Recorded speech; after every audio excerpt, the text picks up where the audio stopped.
What is going on, everybody? Hope all is well. Listen, we're getting ready to start this show, but before I do that, it is Tuesday, and I'm gonna go a little country today. I feel a little country. And if you feel a little country like me, we just gonna play a little quartet music, all right? Yeah, we're gonna play a little quartet music, okay? Praise God, amen. Oh Lord. Go ahead and get right to it. Here go Dear Pettis. Come on, y'all put them hands together. Come on, get me right so I can feel good now. Come on, clap those hands.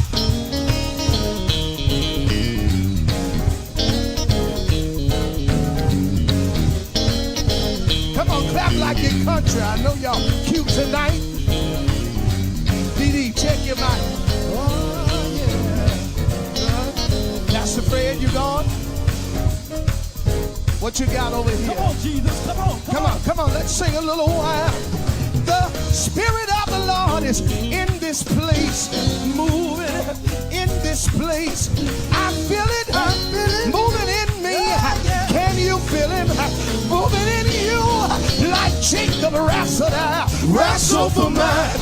I need a touch from the heaven up. When praises go up, blessings come down. And tonight is my night. I'm gonna praise him because I wanna be blessed.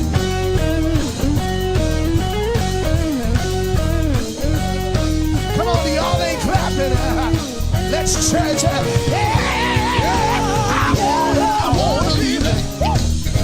I wanna be blessed.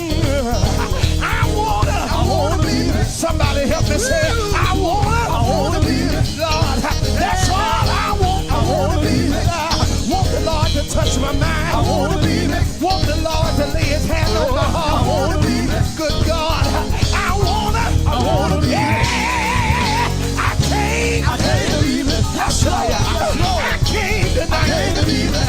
When I put on my clothes and I told the Lord I was coming for something. And I wasn't gonna leave till he blessed me. I can't. My double hook shot. I can't. Somebody help me. I can't. Yeah. Do you want to be blessed? Do you really want to be blessed? Do you really want to be blessed? Do you really want to be blessed? Do you really want to be blessed? Do you really want to be blessed? Do you really want to be blessed? I know it's going. I know it's going. I know it's going. Good God. I know it's going. My mind is already made up. I know it's going. You gonna leave here better than you came. I know it's going. I know it's going. Oh Lord, I know it's going. He's able. The Lord is. The Lord is. The Lord is. The Lord is able to heal, able to deliver, able to bless, able to do it, able. I tried it, and I know it. I tried him, and I know it. I tried him. Yeah. Do it right now. Do it right now. Do it right now. Do it right now. Do it right now. Do it right now. Do it right now. Do it right now. Right now. Right now. Right now. Right now. Right now. Right now. Right now. Right now. Do it right now. Do it right now. Do it right now. Do it right now. Do it right now. Do it right now. Do it right now. Do it right now. Do it right now. Do it right now. Do it right now. Do it right now. When praises go up, blessings come down. When praises go up, blessings come down. And tonight is my night. I'm gonna praise him because I wanna be there. What is up, everybody? Hope all is well. Happy Tuesday. Yes, come on in.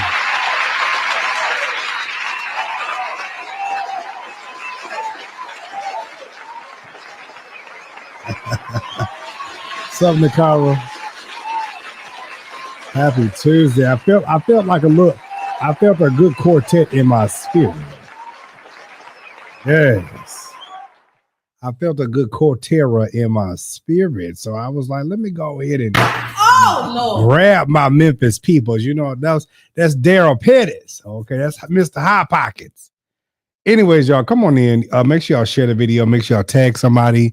Make sure you get your people in here. I'm not going to be before you. I sound like lying preachers.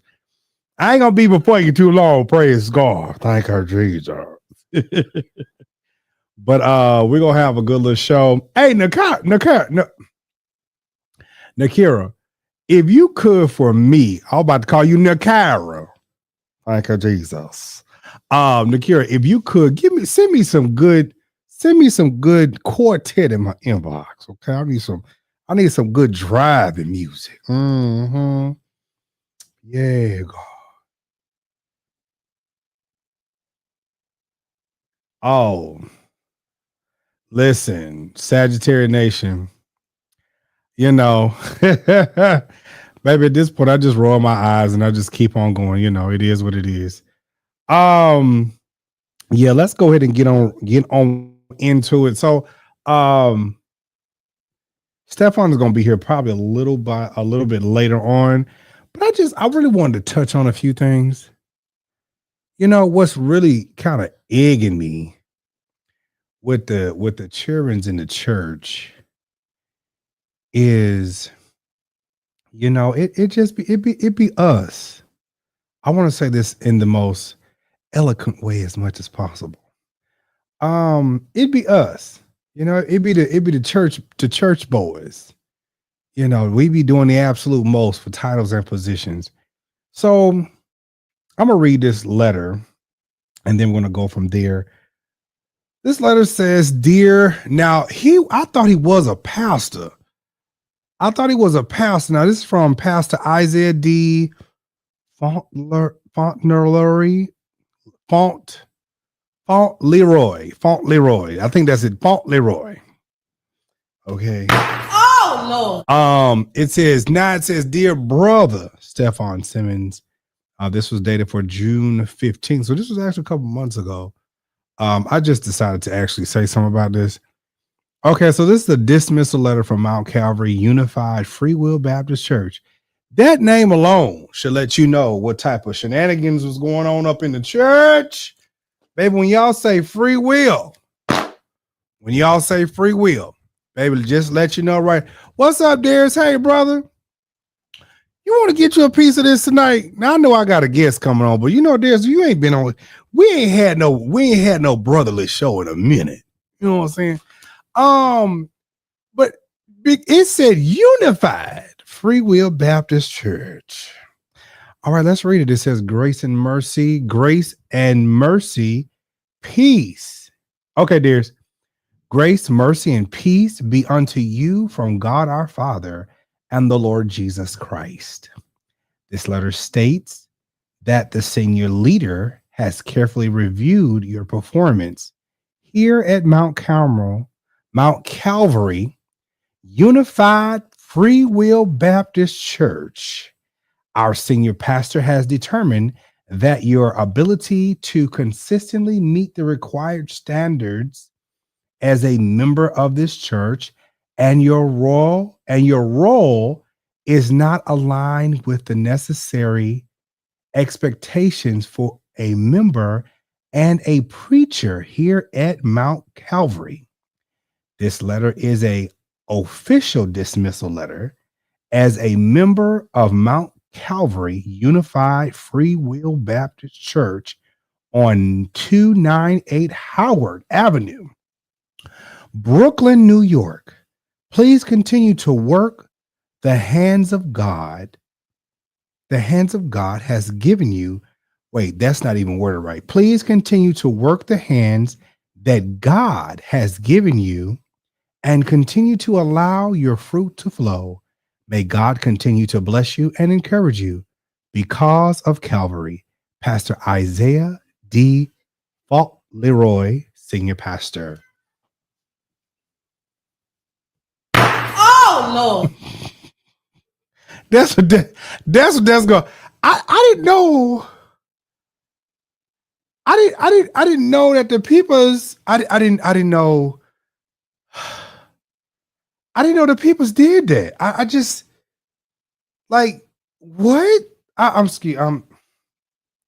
I'm really excused. I'm really confused, excused. There you go, I'm excused. I'm really excused because I'm trying to understand after careful review. Well, what I want to know what the devil did you do? You know, I want to know. I wants to know what did you do? That's what I'm saying, Auntie Nikki. So the church is a job now. The church is a job now. I want to know, was the man getting paid? Was Stefon getting paid? That's what I want. Was Stefon getting paid? Because, baby, first of all, it's some grammatical errors. Oh, yeah, they was being a little shady. Yeah. It was some grammatical errors. And first of all, it said from Brook. You know, I don't want to give too much. I don't want to do too much on Brooklyn, New York. But I know in Brooklyn, New York, you got them with them churches that sit back off in the corner somewhere. You know, you got them storefront boxes.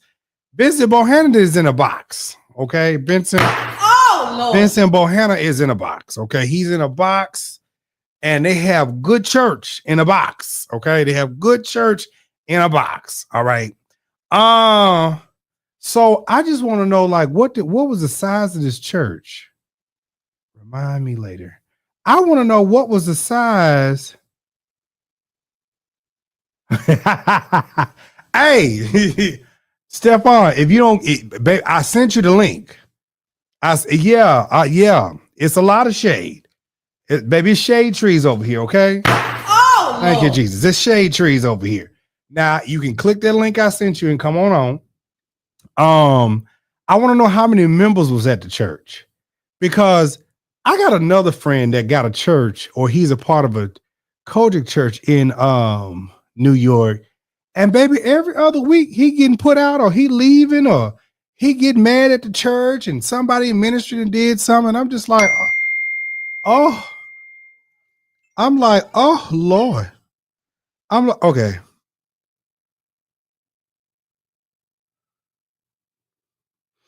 I'm gonna send my brother this link. Hold on. Uh-oh. Tonight is the night. Stefon, hold on 1 second. I got to get my brother on here. Hold on 1 second. Praise God. Because I want to understand who sent. First of all, before I bring Stefon on, I really want to understand, how is it that we're dismissing people from the church and we only have a handful of people in the church? Now, I've seen quite a few videos that's come out of New York, Philadelphia, all this stuff like that. And when I tell you they act a complete fool, they act a complete fool. Yes, Auntie Deb. You said I've never heard of Free Will Baptist Church. Yeah, baby, they got churches everywhere in New York, all day, every day. So I just sent Darius this link. I'm getting ready to. You know what? Hey, brother.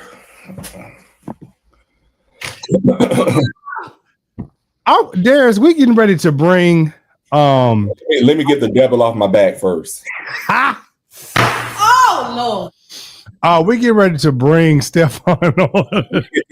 Let me get this no neck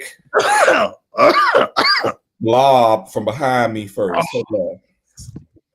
Oh God. We're getting ready to bring our guest on tonight. And I want to just say thank you so much for coming on. Stefon is a pastor in New York. I don't know if he's still a pastor now, because the church then gave him a dismissal letter. Oh Lord. But we gonna bring him on. I already told him. I said we ain't gonna be doing a whole lot of cussing. Praise God, amen. Y'all, want y'all to welcome Stefon. What's going on, man? Hey, Jives, how you doing, man? Good. Stefon, Darius, Stefon. Nice to meet you, Darius. How you doing? Now, if you can, for us, because I've just read the letter. For the people in the back, you do know about this letter, correct? Yes, sir, I do. All right. This is you, correct? Yes, sir. Well, that's me back in my younger, finer days, but yes, that's me. Oh Hold up, I'm curious. How much time has passed? I was 24 in that picture. And how old are you now, sir? About to be 34. They still look like you. That's 10 years. It ain't nothing changed. I was the youth pastor right there at Greater Emmanuel in California in that picture. Oh, okay. Who is this? That's Isaiah D. Fauntleroy. Wait, this the pastor? Yeah, that's the pastor. Oh no. Baby, this the pastor of Mount Calvary Unified Free Will Baptist Church. baby. Which is I was listening, Jives, when you said you was talking about visible hand in heaven, church in the box. Mount Calvary is actually a nice sized church building. Used to be packed. One of the most popular churches in Brooklyn that you can go to as far as Baptists back in the day. Had 4 or 5 choirs and all that different stuff, and they had it going on from what I heard. Okay, so okay, let me move the comments. How old is this person? 36 or 37. How old are you? 33. You 33, he 37. Mm-hmm. And he pastored a large church in New York. No, he don't pass in a large church. There's about 6 people in there, maybe 12. Oh no. So I thought you said it was one of the largest churches. You used to be back in the day, but him being a pastor, it'll never grow again because don't nobody fool really with Isaiah D. Fauntleroy. His reputation here in New York is not the greatest. Okay, so I'm about to ask you a question now. Mm-hmm. So what led up to, and there's you, brother, you jump right in, because I'm in a really good mood today. Baby, I took a break. I went to sleep. I woke up on demon time and I took a nap. Oh God. That's why you smiling and laughing and stuff. Yeah. Thank you, Jesus. in the afternoon. Praise the Lord. Oh. So please tell me what led up to the dismissal letter. So I honestly believe that he probably got jealous of me preaching there because I do know there was 2 sermons that I've preached there in the time that I've been there since March as I've been a member. Uh-huh. And the first sermon, which was titled "Don't Lose Your Connection," after I preached that sermon, he told somebody even in front of me that I knew that Simmons would do good, but I didn't think he would do that good. Make little comments like that. Then the second sermon, which was, "Do you have stretch marks?" He came to me and was like, "Where was this Simmons at when you was pastoring Mount Gerzum? Because now you over here just like showing off or whatever." Like, so honestly, a friend told me that should have been my cue right there to leave, that something was getting ready to happen. So what has happened is that all this time I've been at Mount Calvary. I'm a very humble person. I'll do anything for anybody. So I was there. I'm not a type, "Oh, I'm a preacher, I'm a pastor, blah, blah, blah. I'm too good for this." I'll be an urchin at the back door. I'll be like I was there. I was in the kitchen cooking and serving and, pastors, I think, appreciation, serving people and all that other stuff. So so what happened was that the Friday before Father's Day, I was at the church helping clean and all this stuff. And he had, they agreed that he wanted me to do a cookout for Father's Day and have a Father's Day cookout. So I said, cool. So yeah, we'll do that. And while service is going on, I agreed that I'll be outside cooking. Well, so that Friday I said to him, I said, "Well, Pastor, we ain't got no charcoal.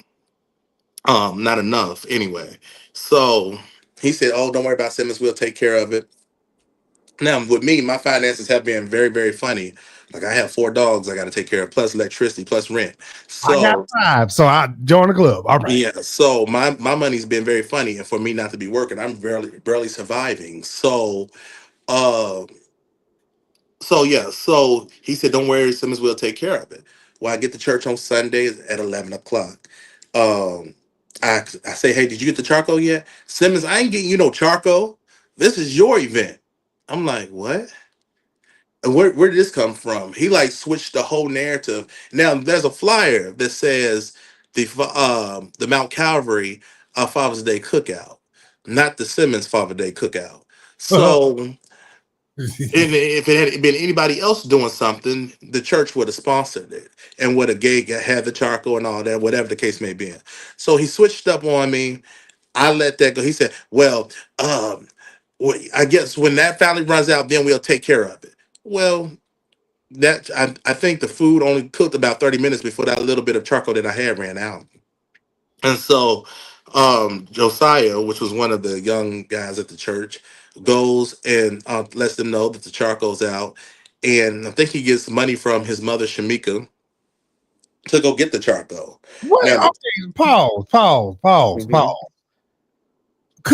Baby, can they afford? Can Pastor Fauntleroy? Can he afford to keep the lights on? Oh, I guess not. Oh Lord. So, Not the screen went black. I have a question because I wanted him to clarify again. How, in your opinion, is he still there?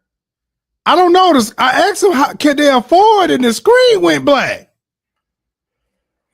Because I'm looking at their Facebook page and I'm like, well, how many members he said they had? That's what I'm talking about, because I'm like, if Stefon got to pay for stuff and the babies at the church got to pay for stuff, like, can y'all afford to keep the lights on? And then so I did come to the conversation kind of late, and this is no shade by any means. Is this an affirming ministry? Listen, we're going to get to that, Darius. We're going to get to that. Because, baby, I'm looking at the Facebook page. Oh Lord. Baby, it's giving. Swallow that. Baby, I wanted, is this a punky church? And everything I see in here is screaming daughter. Where is this boy at? Shoot. It's just the whole page is screaming daughter of the church. Let me go see what this church look like. Hold on one second. Let me go to this Facebook infinite. What is it called? And it look like it's the same people in all the pictures. Oh, let me see something. Can I share this? I want to see. Child, they look like they more holiness, child. They wearing these old dresses that look like from the There's some holiness punkies. That's what they are. Some holiness punkies. Makeup. Oh. Let me see some. What? Lord help us today, Jesus. Child, let me look at some of these photos. Let me see. Face. Now, where is Stefon? Step on the left. Now, I ain't never seen this man in my life, but Pastor ain't got no first lady.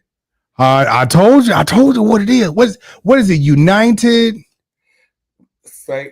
Mount Calvary, United Free Will. Okay, hold on. They in Brooklyn, New York, right? Mount Calvary. Yeah, because I'm looking at the pictures.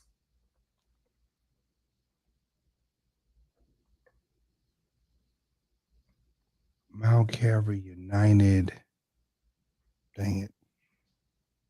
Hold on, Stefon. Just click back on. Stefon, hold on a second. I'm trying to find something. Yeah, that Stefon left when I started asking them questions. See, that was the Lord.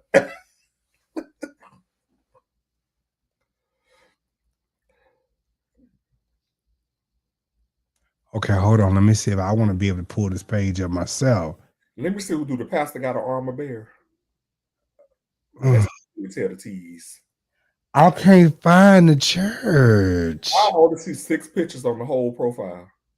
I see a Mount Hold on, let me go get Stefon. Hold on. Stefon! Hold on one second, Stefon. Google and typed in the name and the Facebook page came up.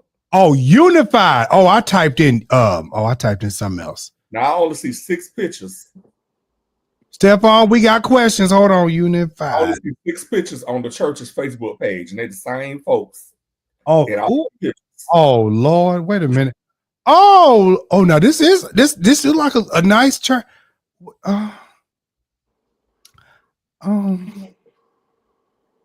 It's a nice building, paid for. It's a big church. It's a big size. We found a medium. Before you left, how big is the membership of this church again? This congregation? I would say on the average, probably about maybe in attendance, about 25 to 30 people now on attendance. But it's up and down. But people don't. Most of the people that join there that are females. Yeah, because I see a lot of women, a lot of the ones who screw a lot of older women in the pictures. Okay, Right, yeah, those are the original members. The older women are the original members. bless Those that are Lord. those are some good members. They are some good people. Now it's Oh, yeah, yeah. the younger ones who have come in with him that has kind of tore up the church and But upside down. I only see 6 pictures on the Facebook page. Where the other members at? Well, I mean, they probably ashamed, didn't want to be in the picture with him. Um, but now I know I heard y'all say, does he have an armor bearer? He has a nurse, and she definitely does be nursing him in every way possible. Oh, a nurse. Yeah, she nurses him. RN or is he LPN? Okay, is this him preaching? Oh, here you go. Hold on. Yeah, that's him.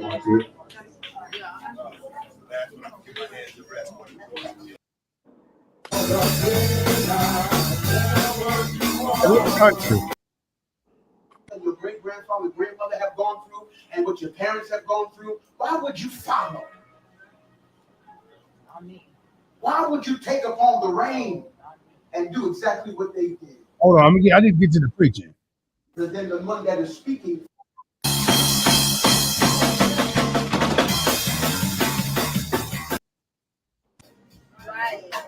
Right. You ain't said nothing. Spanish or Korean. Kenny, Protect your heart. And in the next 6 months, watch God answer some prayers that you did not understand why. oh Lord, he want to be a prophet too, Jesus. Well, yeah, he's not much of a preacher. It's only dumb people that he gets to listen. And and I sat up there and I felt sorry for him, so I'll give him a few amens. No, I have a But question. So, what drew you to the ministry? How did you? so me and him were friends. So I was actually pastor in Mount Gerizim when I first moved here. I started the church, Mount Gerizim Christian Church. I closed because I honestly lack of confidence. God told me to open up this church and told me if I give him a yes, that he would make it, pretty much I wouldn't have to worry about anything. And so I was like, I didn't want to pastor because I didn't want to. Honestly, I'm tired of preaching. I'm tired of pastoring. I'm tired of church. I just want to sit back and relax. So when I came to New York, I was satisfied. I went to a church and I was just serving over there and going home. And then, of course, found my way into the pulpit once again. Then from there, the Lord said, now start the church. And I'm like, how? Just moved here. I don't have nobody. I don't know where I'm going to have church at. I don't have no musicians. What am I? He said, if you just give me a yes, I'll give you everything you need. And so when I finally, after being disobedient for a while and things started going really, really bad for me, gave him a yes. I ended up that following month after my yes, meeting Pastor Lionel Blair. Pastor Lionel Blair heard my vision and what I wanted to do and offered the church for $250 a month.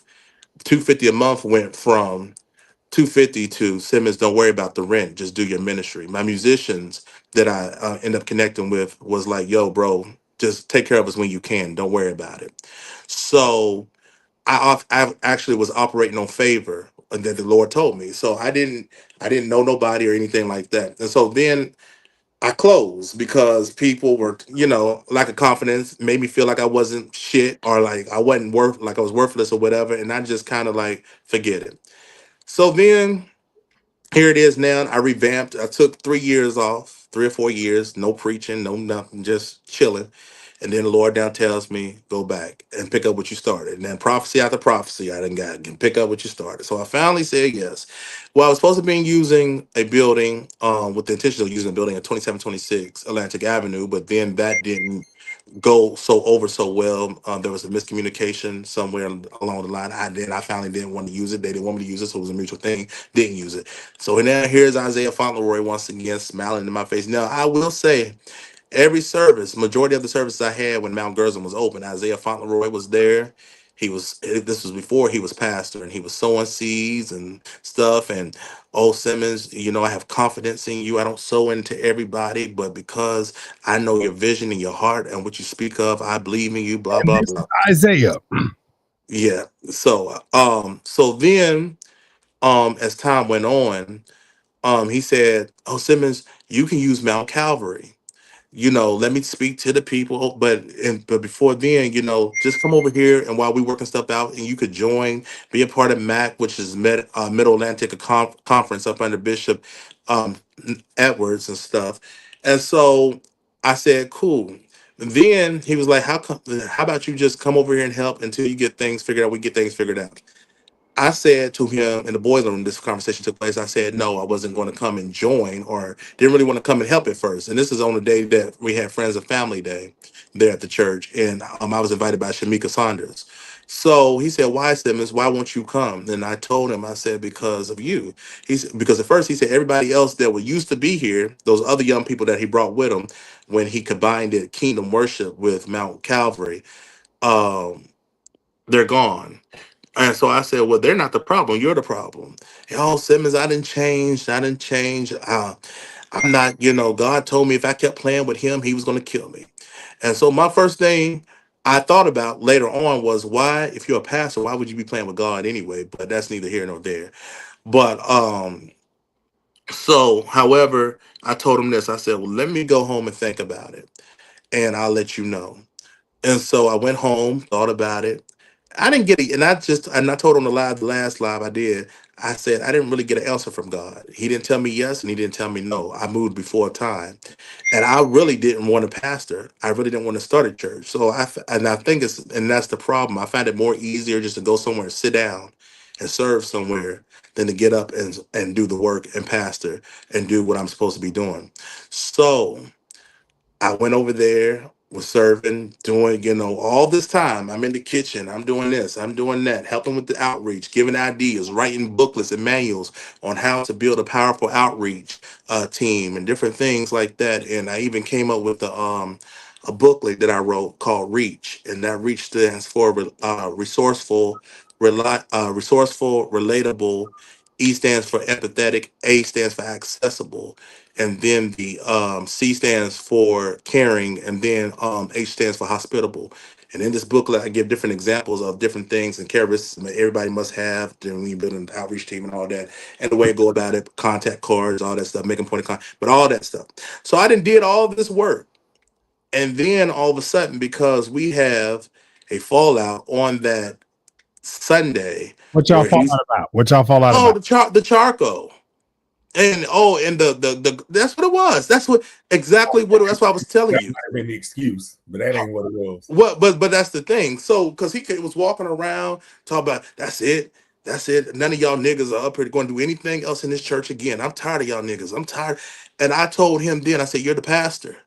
And he said, well, what do you mean by that, Simmons? At the end of the day, you talking about you tired of us, but you're the visionary and we're the provisionary. You're going to need people to carry out whatever you want unless you're going to do it all yourself. And that's going to be a burden.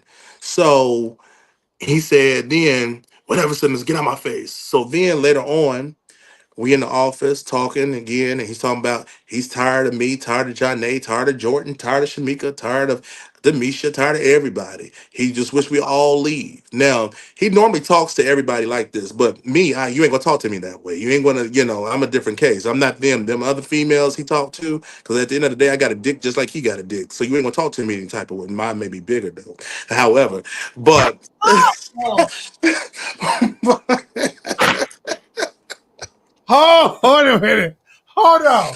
Wait a minute. Because I smell some punky foolishness. Now, wait a minute. Hold on.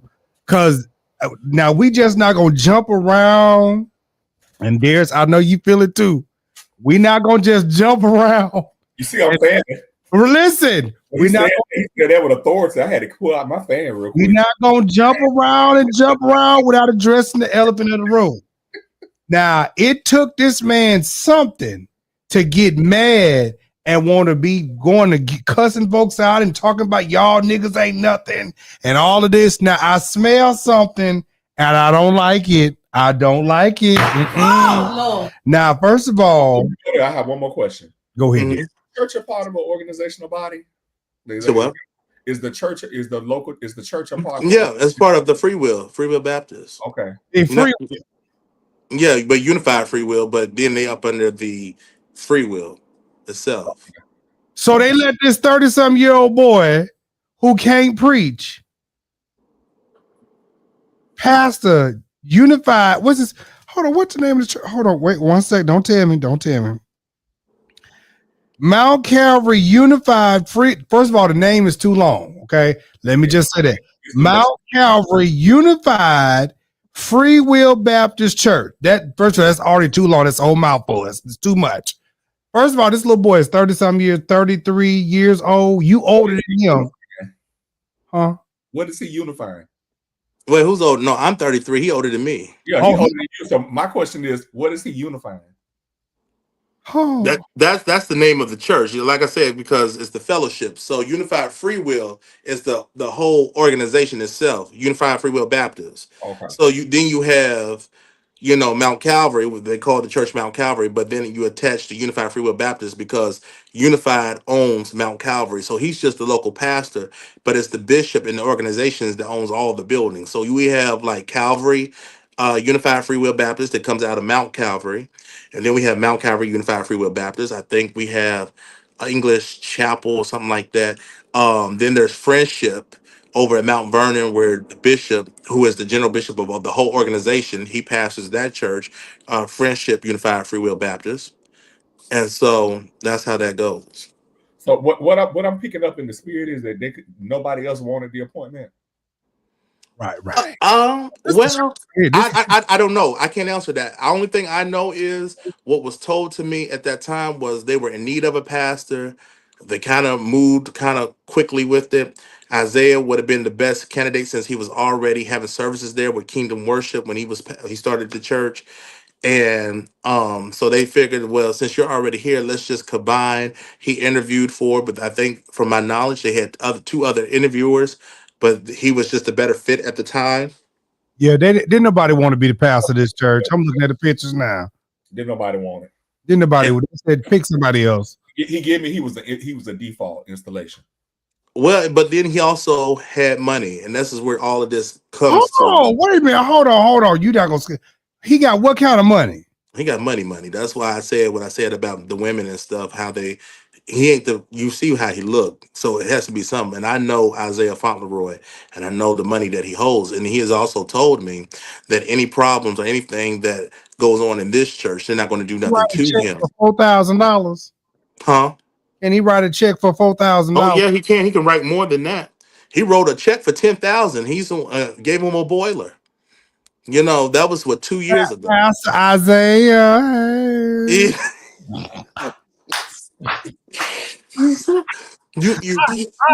need some.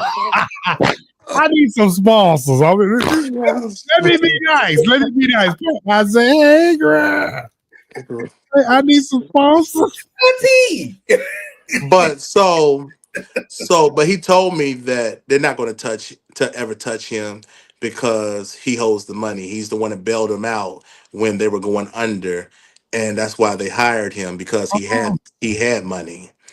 That's what he told me. He told me Bishop Edwards ain't going to touch him because he has money. He gives the most money, And so that's why when I called Bishop Edwards about the matter, I was blown off. And Bishop Edwards just act like what I was saying was a lie. He didn't know nothing about no meetings. Bishop Edwards is definitely a piece of work, and so and that's how the lives end up, and I end up going live because he had pissed me off for the last time, and I was like, since you won't listen, then I'll let the world listen. Okay, so then my next question is, what started the whole live and cussing out? Because I did watch some of the live.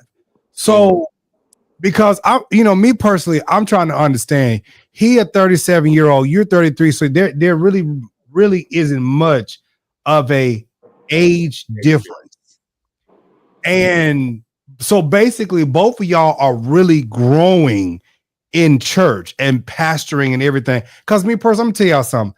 I am so tired of these 20, 30-year-old pastors and stuff. Baby, I'm 40-some years old. I'm sorry. And I'm sorry, not sorry. I'm not finna sit up on no 30-some-year-old pastor. Well, the thing is, I've been in this, and you know me since I was 19, 20 years old. I have. We've known y'all. Yeah, so and I was preaching since I was 14. I've never been in a rush to pastor. So, so I'm like 19, 20 years in now. So it's like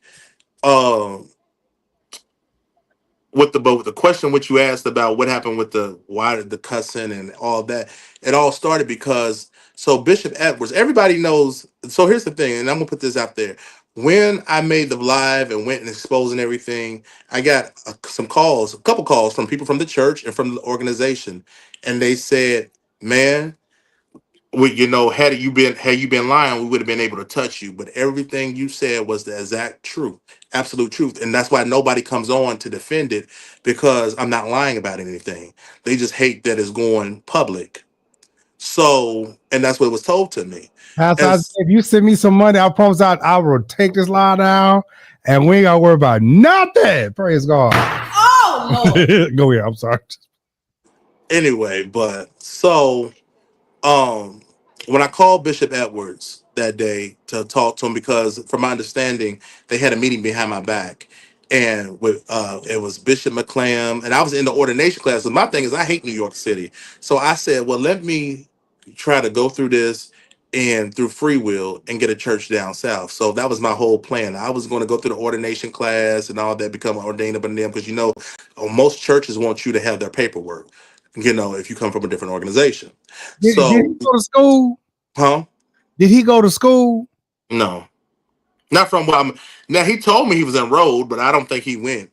I don't know, but most of them don't go to school now. Now most of them, even but I can't even talk on that because I didn't go to school, but I definitely do study and read. And then who I sat up under, theologians and stuff. So I didn't just sit up under a pop up preacher, but most of them going from the drum set like Isaiah and Shelton to the pulpit.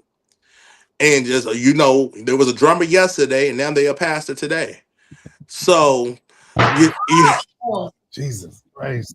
you know This just going from bad. Listen, okay, so first of all, because I want to get to the part where you said he was some punkies at the church. You said there was a whole bunch of stuff going on at the church. You said some folks was freaking and stuff at the church. See, I'm confused because, first of all, where the pictures that I was just looking at, they look like they got about 12 members in the church. I'm looking at the pictures right now, all the way back to 2020, 2012. Oh, well, 2012, he wasn't a pastor then.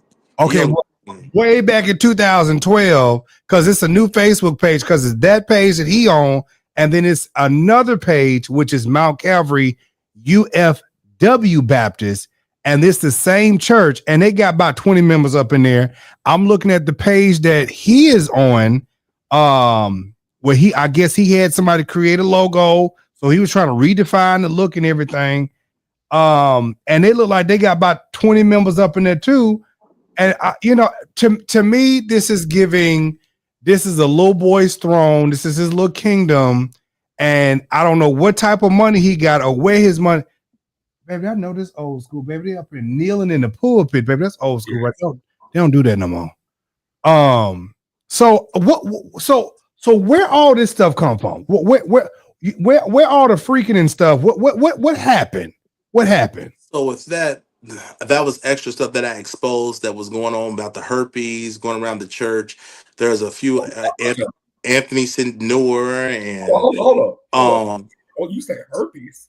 Yeah, so there was herpes going around the church where they're screwing each other. And I said to them in the fellowship hall, I said, why would y'all be sitting up there screwing each other? And one of the particular girls who goes there, I'm not going to say no names, I'm not going to be messy with it, but she knew that the person that she was dealing with had herpes, but she deals with him anyway. And then there was a competition because this individual who calls himself an apostle, and I'm gonna say his name because he even already Anthony Sidnor, calls himself apostle, whatever, and he's chasing something that I keep telling him is not his, but you know, um, and when I say that, I'm talking about he's chasing a call that's not his to prove to. I think a lot of these guys are trying to prove something to their family or to that they are somebody or whatever the case may be, and so they find it through the church. However, but this person has literally put his penis. Now you're saying these words are coming from you.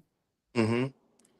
So this is facts, right? This is facts. This is facts. This is stuff that I actually I've talked to them about at the church. When I said to them, why would y'all be sleeping around like that in herpes? And this man has herpes, but you'll sleep with him anyway.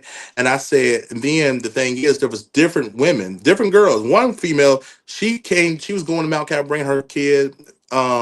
Maybe she stuck around for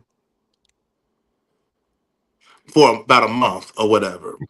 And then she ended up leaving because Anthony was messing with her. Anthony was messing with Wait, another wait. Who is Anthony? Anthony Sidnor is who's following Isaiah around. If you look at my page, The there, apostle. if you look at my page, there's a post where he said that he was going to use my fat ass body to mop the floor with. If you go, because I screenshotted it and posted it. So what does Anthony have to do with Isaiah? They both are in. So the thing is, they both done screw the same women in the church. The same women, the same. It's like a circle. It's like a ring, pretty much. Everybody done fucked all the young people that messed around with each other than myself, because I don't mess with nobody here, and that's what I keep putting out there. But so yeah, so I told them, I said, why would you do that? Why would you sit around? It's like a lot of different stuff that was going on. Right.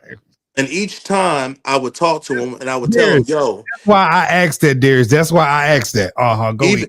even when it came to 2 years ago, or maybe about 2 years ago, when he got his minister pregnant, that was the first time when he had to vote. He's now up to be voted out again this August. But they had a vote 2 years ago to vote him out because he got his minister pregnant, Ashley Freisen. Now I'm here at home, and I call, if I call you friend, I'm gonna look out for you. And so I had a vision that he was messing around with somebody at the church, and which I had a vision of him and Ashley messing around. I went to his job. Well, hold on one second. What did you say, Darius? This is the apostle that you're talking about, right? Still. No, this is the pastor Isaiah. Pastor. So I went to his job at like 2 or 3 in the morning when he was working overnight on the D line, and I went there and I said to him, What kind of work he do? he works for MTA, What's MTA? the city bus transit, trains. And he got money? Well, that money that he got was from an accident. And then the money, also his mama died and left him some money, $85,000. Wait, hold on. Say He got life insurance money. Well, probably. I just know that he got the 85,000. Then he got also the from his accident when he got hurt. Then, of course, pastor and preaching everywhere. And then, of course, on top of that, he works. So the Negro, he got money. Now, he ain't no millionaire, but he got money. Okay. I'm like Joe. I'm taking notes. That's crazy. But but yeah. So I got a question. Do you know this person in the chat? This person in the chat on Facebook got a lot of pressure for you. Oh, I can't see who's. Who is Jihad? Hodge. I don't know if this is a. Oh Lord, but yeah, I know him. Yeah, I know of him. Know him. Yeah. No. He used to go. Yeah, I know. Let's just say this. We know who each other is. He used to go to Shelton's church. That was somebody I had a run in with a long time ago. As far as I had to threaten him, and yeah. That's all I'm gonna say. Okay, continue. Go ahead. But what was I talking about? You was talking about the pastor in the affair or whatever. You went to the job and told him. Oh yeah, so I told him. I said, "Listen, I had a vision that you was doing stuff in your office and you was messing around with one of the ministers." I said, "If you are, you need to stop messing around before these open. This is no longer kingdom worship. You're now a hiree at a Baptist church. Them old folks will rise up and vote you out if stuff comes to light." So, old Simmons, I ain't messing around with nobody. I'm living holy. Blah blah blah. I practice what I'm preaching. All this stuff. So about 3 months into that, after that, here is Ashley Freisen. She's pregnant. Oh. And that was his minister. Well, I know that. And so then they end up having a vote to try to vote him out. Oh. They decided to keep him. His punishment was to be sat down for 3 months and to pay $3,000 to. They say it went to the conference, but first I heard it went to Bishop Edwards, but then I hear it went to the conference. Either way, to me, it sounds like here's $3,000 for me to maintain my position as the pastor. Is that your dog barking? Yes. Oh, I thought that was mine. That's why I take my ear things off. I know my children need to be asleep right now. Yeah. So I'm sorry, Jihad Hodge got a lot to say. Jihad, do he go to the church? No. Church. He don't go to the church. But would you like to come on and say something? Because you got a whole bunch of mouth. Oh Lord. You can bring him on if you want to, Other but person, Because I'm over here taking notes. what Okay. is he saying? he's saying you're a liar. He's saying they did not vote him out. They were I not. didn't say they voted him out. Did I say they voted him? See, that's what I'm saying. Said they had a vote. And They then had a vote, and then I say they decided to keep him, right? yeah, and then there's another person, Pia Worsley, who was Who? saying, Oh, Pia, she followed me. She's a follower on the page. Go ahead, Pia. Go ahead. I'm listening. I'm taking notes. So okay. So you get the letter. Mm-hmm. He writes because I saw some grammatical errors in there. Now I know I have my issues reading stuff, but baby, this is some grammatical stuff right here. And you supposed to be a 30-something-year-old pastor now. And what did he kick you out in church for? Or this? Nothing. That's what I was telling y'all earlier. So after all this happened, right? So when the whole thing with that's what I was telling you, when he was sitting up there saying tired of passing y'all niggas, this and that. And I told him, I said in his office, you're the pastor once again. Then he was like, Simmons, get the hell out of my office. Okay. And I'm sarcastic. I said, okay, I'll get out your palace, King. And I was being funny. And I walked out. And then I went downstairs and I told Shamika what he said about us being incompetent and all this stuff. And then jokingly, I'm trying to, because I really wanted to smack the hell out of him then. Mhm. But then I said, no, let me try to maintain the respect as the pastor. I mean, as him being the pastor or whatever. So I didn't act in a way that I would normally would. So I went downstairs, I joked about it, and I said, "Oh, he said that we was incompetent and all this other stuff." And so I said, "You know what? We ought to have a meeting and start our own church." But I was being funny and just joking around. So I said it when he came down there, and then he said to me, "Simmons, get your shit and get out my church before I hurt you." So when he said that, I said, "Hurt who?" He said, "Get your shit and get out my church before I hurt you." It was shit and it, get out." Go ahead. what? Just had waiting to exhale moment. Go ahead. Jesus Christ. And so then when that happened, I said, "Well, hurt who?" And so he said, "Simmons, just leave." I said, "You know what? Okay, I'm gonna leave." So I went and got my stuff. I went to the bathroom in the basement. That's where we was at fellowship halls in the basement, whatever. Went there. Then after I used the restroom, I went out the side door right there in the basement, slammed the door. I look up, he's standing on top of the steps where you go into the sanctuary and outside or whatever. And then he said, "Don't slam my stuff. I ain't Shelton." I said, "What's that got to do with anything? I ain't scared of." I said, "You ain't got to be." And I said, "You know what? You can kiss my ass. Fuck you." That's what I told him. So then comments. So then he tells me Just keep going. he tells me in return, "Get your life brokey." And or go find you a life brokey or whatever. And so then I said, "Fuck you again." And then I walked off, but I was getting ready to go after him. But then across the street neighbor said, "Don't just go, whatever." He was giving me like waving me.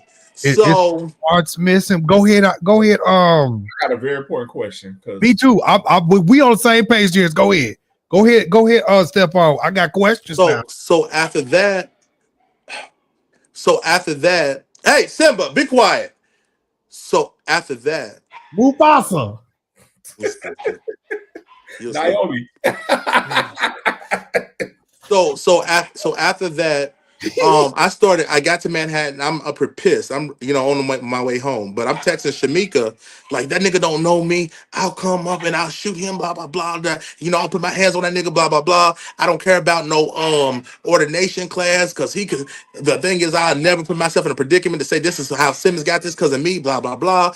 And so she shows him the threats and the messages because she be fucking him.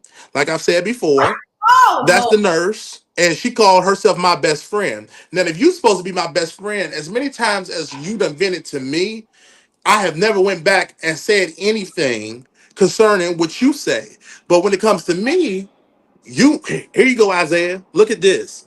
So in return, he types that letter the same night while she's standing there in the office, sends it to her through Facebook, and then she sends it to me. So when I get the letter and look at it, I'm like and read it. I see the shade that's been thrown and all of that. Now I've been demoted from a pastor to brother. That's the first language that people use when they show you they don't respect you. So So then I call, I'm going off, I'm cussing, I'm screaming. I said, bro, I'll come up there and I will fight you right now, blah, blah, blah. Drag you out that motherfucker, all that stuff, right? So I then called Dr. Dorch, I'm cussing, I'm going off, all that stuff, the same thing. But then, but let me stop right there. First of all, because then he called the police while I was on the phone, and I told him, man, I don't give an F about Fauntleroy. I don't give a F about no police, but I called the police. So from what I heard, somebody came back and told me that the police did come that night, but then he told the police that we accidentally somebody else called. It was not him. He don't know why they called, but it wasn't him. So they left. Suppose this is what I'm hearing. Now I don't know if that's true or not, but that's the source that I heard. Huh? I do know that he called the police though, because when I was on the phone, that's when he was talking to the police. But however, I don't know when the police came as if that's what he really told them or not. Is what I'm saying. So then after that, I go home and stuff, and I'm talking to Dr. Dorch and all that stuff, and going off and telling her all that happened. She said, "Oh, she's going to talk to him." I told her about everything that he done said about her, and because the thing is, Isaiah is a well-known liar. He's known. Everybody know he a liar here. Everybody knows that boy will sit up there and lie to you, just like there's a girl on here probably watching Anastasia. I was trying to talk to Anastasia at one time, and he tells Anastasia, don't deal with Simmons. He broke, ain't got nothing to offer. She come back and told me. I go back and ask him, did you say that about me? No, Simmons, I didn't say that about you. You know, you my friend, blah, blah, blah. We best friend. Why would I talk about my best friend like that? Blah, blah, blah. I said, okay. So then I told Dr. Dorch what he said about her as far as he was she tried to pastor the church through her husband, Bishop Dorch, and now she's trying to pastor the church through him, and he had to put her in her place. So I asked her about it. She said, "Oh my word, what goes on in the wash sure will come out, won't it?" And then she said, so she went back and asked him, and she told me that he said he didn't say that. So then the same thing with Precious. Sit doing, huh? I got a question because Mufasa, Simba, Nala, one of y'all niggas on. Hush out the noise. Hold on, give me 1 second. Because baby, the comment section is not playing. Now, what I do want to know is, now you said your dick is bigger than his dick. Now, what I do want to know, now you know that the man was messing with the nurses. Now, this is a safe space.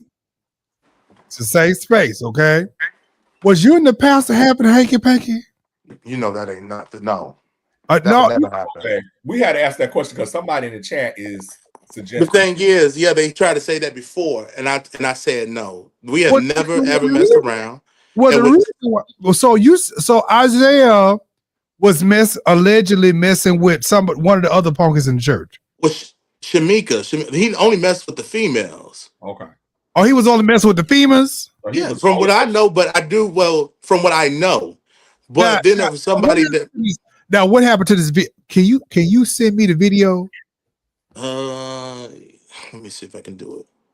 Now you can click out. Just don't exit out the screen. Click. I want to see the video. It doesn't show his face, but this video was sent to me through a female that he sent it to, because he said to her, because she came to me the other day. I didn't never heard of this female. She said, "You're Simmons, right?" I said, "Yeah." She said, "I have something I want to show you that Pastor Fauntleroy sent me on April the 3rd." And she said that he told her that it was him and Jordan in the office. So who is Jordan? Lord, Brother, you gotta send it to me. Right. I need to see this. Baby. I need y'all to send me the receipts, because this is why I like to bring people on, because I need y'all, when y'all get to talking yourself, y'all talk yourself. Well, I'm wondering, these people on Facebook, do they know Simmons? That's what, baby. Do y'all know Simmons? Like Carice Bonds, do you know Simmons? Carisha, do you know Simmons? Carisha. The Facebook have been giving.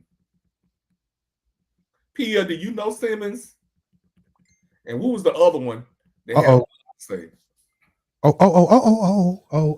she do. So, Corey, so Oh, wait a minute. Hold on. Wait a minute. Hold on. What? Did you hear that, brother? tell me, brother, I need to see. Wait a minute. Hold on. I need to pause it. I need to see what this is first. Pause that. Is that coochie or is that brujo? Wait a minute. I can't pause it right. Damn it. Wait a minute. I can't pause it right. Oh, shit. Okay, yeah, I need to see this too. These people in the Facebook comments saying they know you personally. Who?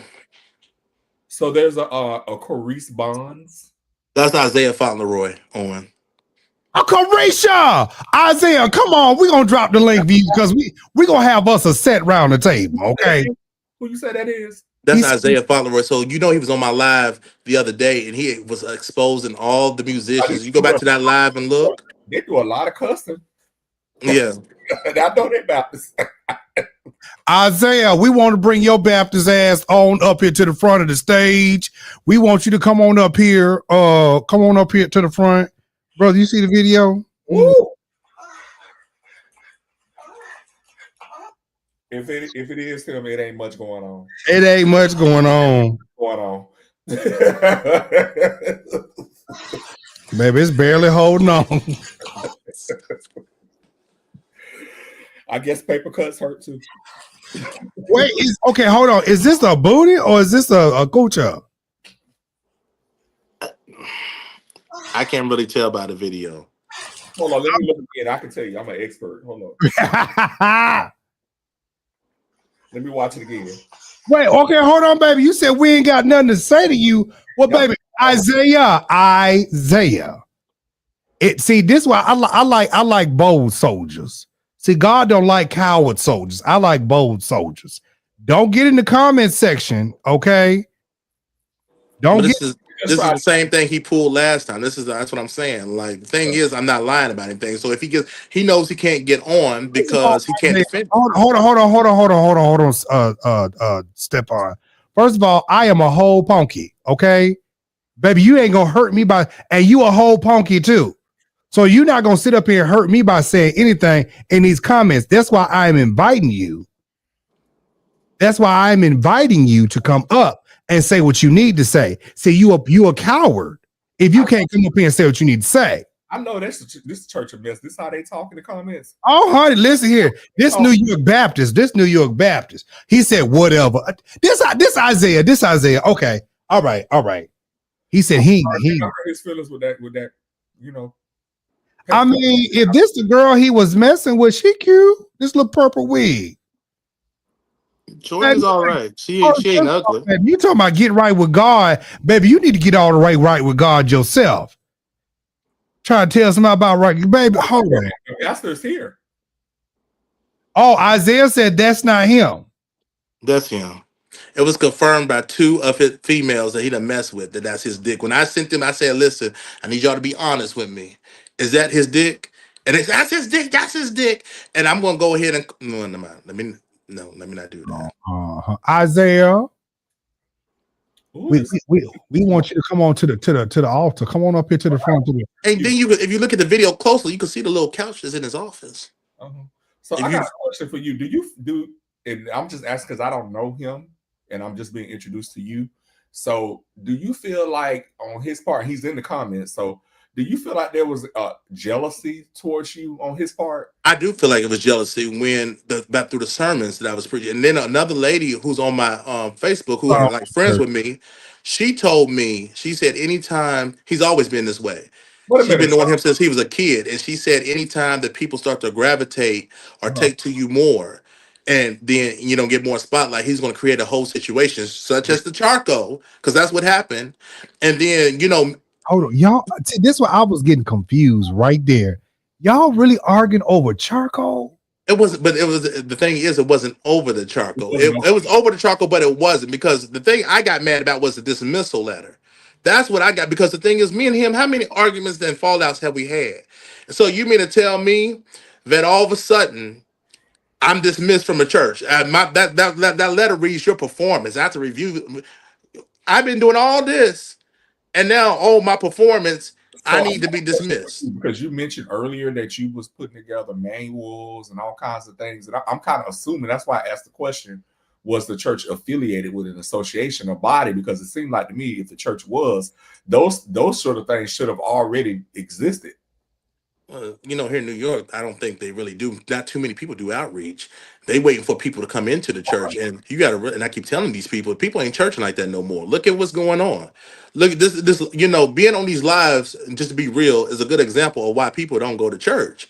All this drama and stuff that happens in church. Why would you want to go? Why? Then I ask my own self that. Why would I leave my house where I have peace and a few barking dogs to go to a church full of drama? Mm-hmm. So, and even Jihad, gets on doing these little, you're a liar and this, but I bet you if I see Jihad in person, that whole tone going to change. Oh, Because that's what he did last time. I told Jihad, I said, you could try me if you want to, but I'm not none of these little New York church punks. I will hammer you and drill you at the same time, which means I'll take my hammer and hammer you in the head and drill you in the forehead. So, I got a question because he said something earlier in one of his comments. what he said? He suggested that you tried to plug him or something of that nature. Go, Jives, go look at Jihad. well, Go look at and that's the thing. These people keep getting on here saying this. In fact, I can bring Kim on. Okay, so I can bring Kim on here. Kim, no, Jihad was trying to talk and got mad because I didn't pay Jihad no attention. And he started sitting up there lying.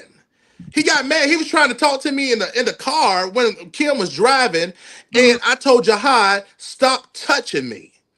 I told him that. I said, stop touching me, bro. Like, don't touch me. He gonna get mad and stuff because I wasn't interested. What was he touching you? Huh? How was he touching you? He was touching me on my, doing like that, touching me on my leg and stuff. And I told him to stop touching me. Oh, he was trying to rub you. He was in the car, and Kim even knows about this. My homegirl Kim, who was on the other day, she even knows because she knows the whole thing about. And I told Jihad, I said, listen, I ain't got no issue with you, but if you want to make an issue, we could do that. Now the thing is, go look at that fat ass nigga. Like that ain't nothing that if I was to decide to do something with someone, it wouldn't be that. What's with all the pent-up frustrations? Because that's what I'm saying. The people sit up here and start lying, just like on the live the other day, Latrell. Oh, Simmons tried to talk to me. And I said, where? Come on the live. We offered him to come on the live, invited him to come on the live and to show the receipts. Latrell all of a sudden can't get on the live. We sent out the live trying to see if it was on our part and stuff and all that. We sent out, invites. Everybody got their invite. He the only one. I can't. I don't know how. And then after that, vanished. These people, I have not for the 5 years, and so right hand to God, since the 5 years I've been in New York, I have managed and maintained not to have sex in the church. Oh, Darius. Oh, Yes. Baby, it's a church full of punkies, baby. Do you see this right here? What is this? Yes. What is this? Now, when I talk to that, look at that shit. No. That's a fag. Wait a minute, hold on. We don't say those things over here because you would not get that a PHAG. I'm sorry, but I don't deal with people like that. Punkies. We say punkies. Okay, but the thing is, my thing, if I was going to deal with anybody, it wouldn't be somebody who run their mouth. See, this is why when I went and looked at the Facebook page and I started looking around, I said, "There's more going on here." Below the surface. It wouldn't be somebody who runs their mouth. And he getting on here and wanting to make up lies because he wants to be seen. It sounds like to me like this person, and I don't know this person, but it's almost giving like jilted love or kind of who? Like this person, or like they were mad maybe because you rejected them. You talking about who? Jihad? Yeah. But probably that's what I just said. He probably mad. Thing is, I don't go for that. I would never. That was not even my type of thing. So Jives, you've known me for a long time. You could probably pick up. Oh my Lord! If I was what I would and wouldn't do. So this church need to be on Bravo. Baby, when I tell you, Marquis, Network. Marquis, shut up. Zeus Network. Because Baby, Marquis need to be y'all pastor. That's what need to go on. And then Jihad don't even go to Mount Calvary. He don't even go there. What is tease? What is tease? I think Simmons does tease. LOL. And What's that? Isaiah said that. What's that? I don't know what tease is. You from New York? I don't know what the tease. I don't know what tease is. And I'm not from New York. You know I'm from Kentucky. Oh, wait a minute. Somebody just said they got videos of you getting done. Okay. Oh no. They got videos of me Yes. doing what? Getting done. Oh, tell them to come on, show the video. Tell them to show the video.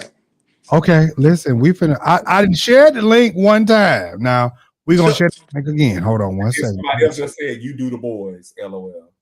Tell them to show the video. I don't have sex tapes out on me, so show the video. He's is trans. They're suggesting that you like transgender. Swallow that. Wait. Tell them to show the video. Isaiah, I just dropped the link. We doing this tonight. Listen, I had only planned on being on here for an hour. But let me tell you something. This is what they want to do, because the thing is they have nothing on me. So we're going to go through this. This is the same thing we did the other night, and can't nobody provide nothing because they ain't got nothing. Because I'm not going to sit. If I did, I'm going to tell you, like I told them before, I don't owe them a damn thing. So I could say if I did. So now the trans thing 2 years ago, yes, I did get curious. I got curious. I met a What's wrong with that? but I had met a police officer who was a trans man, and I fucked him. It was pussy, and I fucked it. Okay, you grown, right? That's what I'm saying. It wasn't in the church. It was in my house. I mean, listen, you grown, you do what you, baby, listen, as long as it's grown adult consensual, it is what it is. But the thing is, I don't have nothing to hide. So that's what I'm saying. Like, because one thing about it, they're either going to like you or they not. And I didn't try to live the most holiest life and still not like me. You know what, brother? Marquise would be good for this conversation. Marquise. Now, you know, I don't bring Marquise on too many times. But Marquise, nigga, text me right now so I can go and sing this link. Isaiah. Now, you said to drop the link. Now, I didn't drop the link for you. Isaiah, I dropped the link for you. Now, what's Pastor Isaiah's last name, just for the record? Fauntleroy. Fauntleroy. Okay. Yeah, I want to make, because this is another. This is another. And I don't want to confuse him with the pastor. No, that's Isaiah Hunter. Okay. Fauntleroy is somewhere else. So, come on, brother. Come on, Marquise. You will be good for this conversation. Marquise, I didn't send you the link. Now, all I'm saying is this right here. First of all, y'all have. Oh Lord, do I want to really see it like radio this? And talk show. Hey, Jews. All I'm saying is y'all have a small church, and I don't want to be negative when I say this. Y'all have a small church. It's crazy that nobody can really get along in a 20 to 12 member church. It's all of this big when y'all are little, like y'all are small, and there's no shade when I say this. And the sad part about it is even in little small churches, it's horrible. Y'all up here screwing. I didn't say you, Stefon. Y'all up here screwing each other. Stefon, I said Stefon said, y'all up here passing around herpes and stuff. I am confused. Where is the work of the Lord? There is none. Oh, Lord. Gee. My concern would be there because a lot of this stuff is, I'm just making a guess, you know, just hearing all this tonight for the first time. A lot of this stuff is stemming from the top down. And I think that leadership is at the heart of a lot of this. It is. And usually a church where you have a whole lot of different stuff going on like that, it typically stems from the top. From the top. Mm-hmm. I'm not saying that the pastor is responsible for individual members and their actions, But what I am saying, if he is truly called to be a pastor, because I don't believe every minister, I think there's a lot of folks that's pastoring that ain't got no business pastoring. Not every minister is supposed to pastor. That's right. But if he is truly called to pastor, that he as the leader, he has to set the tone for the ministry. And it sounds like to me if some of these things may be stemming from him. I mean, all of it has stemmed from him. Because even then, most of the members already know what he's doing. Hold on, Mark. Hey, brother. Hey, Marquise, do you got another device on? Okay, how you sound?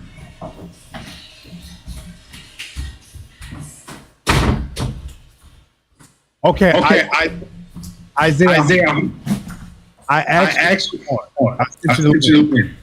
Praise the Lord, everybody. Hey, brother. Marquise, Who ain't slept with who? Who ain't gave somebody's peen ain't been done? And I'm gonna get to the bottom of it. We're gonna find out whose peen is still dry. And once we figure out whose peen is dry, we're gonna be able to get all of this worked out. The apostle to the sexual is here. Oh my God. What can I do for y'all?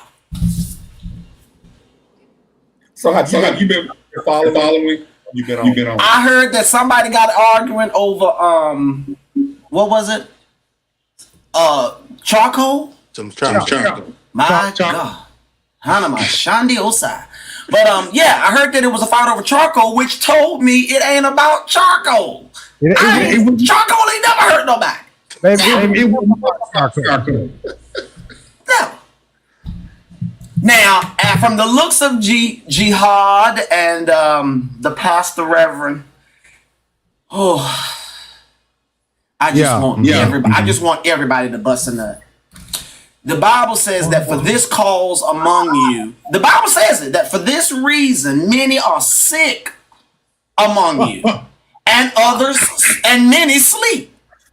The saints need a good bussing down. It sounds like especially, huh? That sounds like what's happening. Oh, I think I'm the one echoing. Yeah. They got folks trying to STI. Honey, these people just need Jesus. I'm going to be in every state. If somebody contracted STI, that means that the local health department is coming to interview and do an investigation, and they want to know everybody that you have had sexual contact with. So hold on. In the church and interview the church. I need somebody to tag the health department. That's right. Because I need the health department to go around there to 298 Howard Avenue, Brooklyn, New York. Because, baby, if they're around there passing out the itchy, scratchy, coochie, y'all need to get checked out. That is not okay. They're not going. Health department ain't going until there's a doc. Come on, Darius, you know, there got to be some documentation and paper trail of positive test results and things in order for the health department to even get involved. This is a spiritually transmitted disease, and it's not because someone has been penetrated or fellatioed. It's because of what has not happened. Oh God, let me tell you something. Imagination is stronger than memory. You know, imagination. I felt that. Imagination. I had a good live like this. You know, I don't go live. Imagination will have you write letters dismissing people that you ain't never seen naked from your church. Marquise, ain't no way in hell I'm gonna have imagination over this right here. Hold up, let me switch to my good mic. Hold on a minute, because y'all gonna make me preach. Your mic is fine. Ain't no way. And you know what, Isaiah Fauntleroy? Listen, no shade to you, but I'm gonna tell you this, me, baby. I'm not gonna have no imagination station over this man right here. This is a little child to me, 30-something years old and carrying on. Leave that young man alone. He deserve a nut too. So what I'm wondering, Marquise, with what you just said, was some people within the ministry had certain imaginations concerning Stefon. Right. I'm telling you, when people have an imagination towards you, you have already done it to them in their mind. Huh? And yes, sir. And their body. This is why the Bible talks about that if you've thought about it and if you lusted after in your heart, you might as well go in and do it. Marquise, you know as well as I know, the Bible says a whole lot of things. I think, you know what, we're going to leave that one be. Look. But when the Bible is right, it's right though, Jives. And it says that if you think about it in your heart, lust after it in your heart, you've already done it. Well, baby, that is because nasty sessions in my heart. Hell am I see. And your body, anybody that the jacked off will tell you, your body will respond to what your imagination tells it to. That's it. So when people don't in reality do what you want them to do in your mind, hold on, who is you Bishop will write letters dismissing them. Who is Bishop Farnsworth? Oh, I don't know who that is. Oh, Bishop, where you from? Stop. Sunshine Connect say rebuke me. You can rebuke me all you want to, but the truth is just the truth. The truth is just the truth. So with that, if the Bible tells you to pluck out your eye if it offends you, then what I'm saying is biblically credible. That it's not what you do, it ain't what go in you that defiles you. That's what the Bible say. It's what come out. Okay, but Marquise, ain't nobody, baby, Stefon, Isaiah Fauntleroy, and that whole church, baby, they ain't thinking about nothing biblical, okay? I'm thinking about stuff biblical. What you think about everything comes? Everything that I do, I don't sit up there and mess around in the church. That's why you want to get these jokers on here, and they're gonna sit there and say that they've been with me and can't provide the evidence because ain't nobody but 3 women that been up in this house right here. That's Sharice, Shamika, and Key. Those 3 were my best friend. Mine is now Shamika. You ain't been with them. I believe Brother Simmons. Let me tell you something. If Brother Simmons had been with him, we wouldn't be here right now.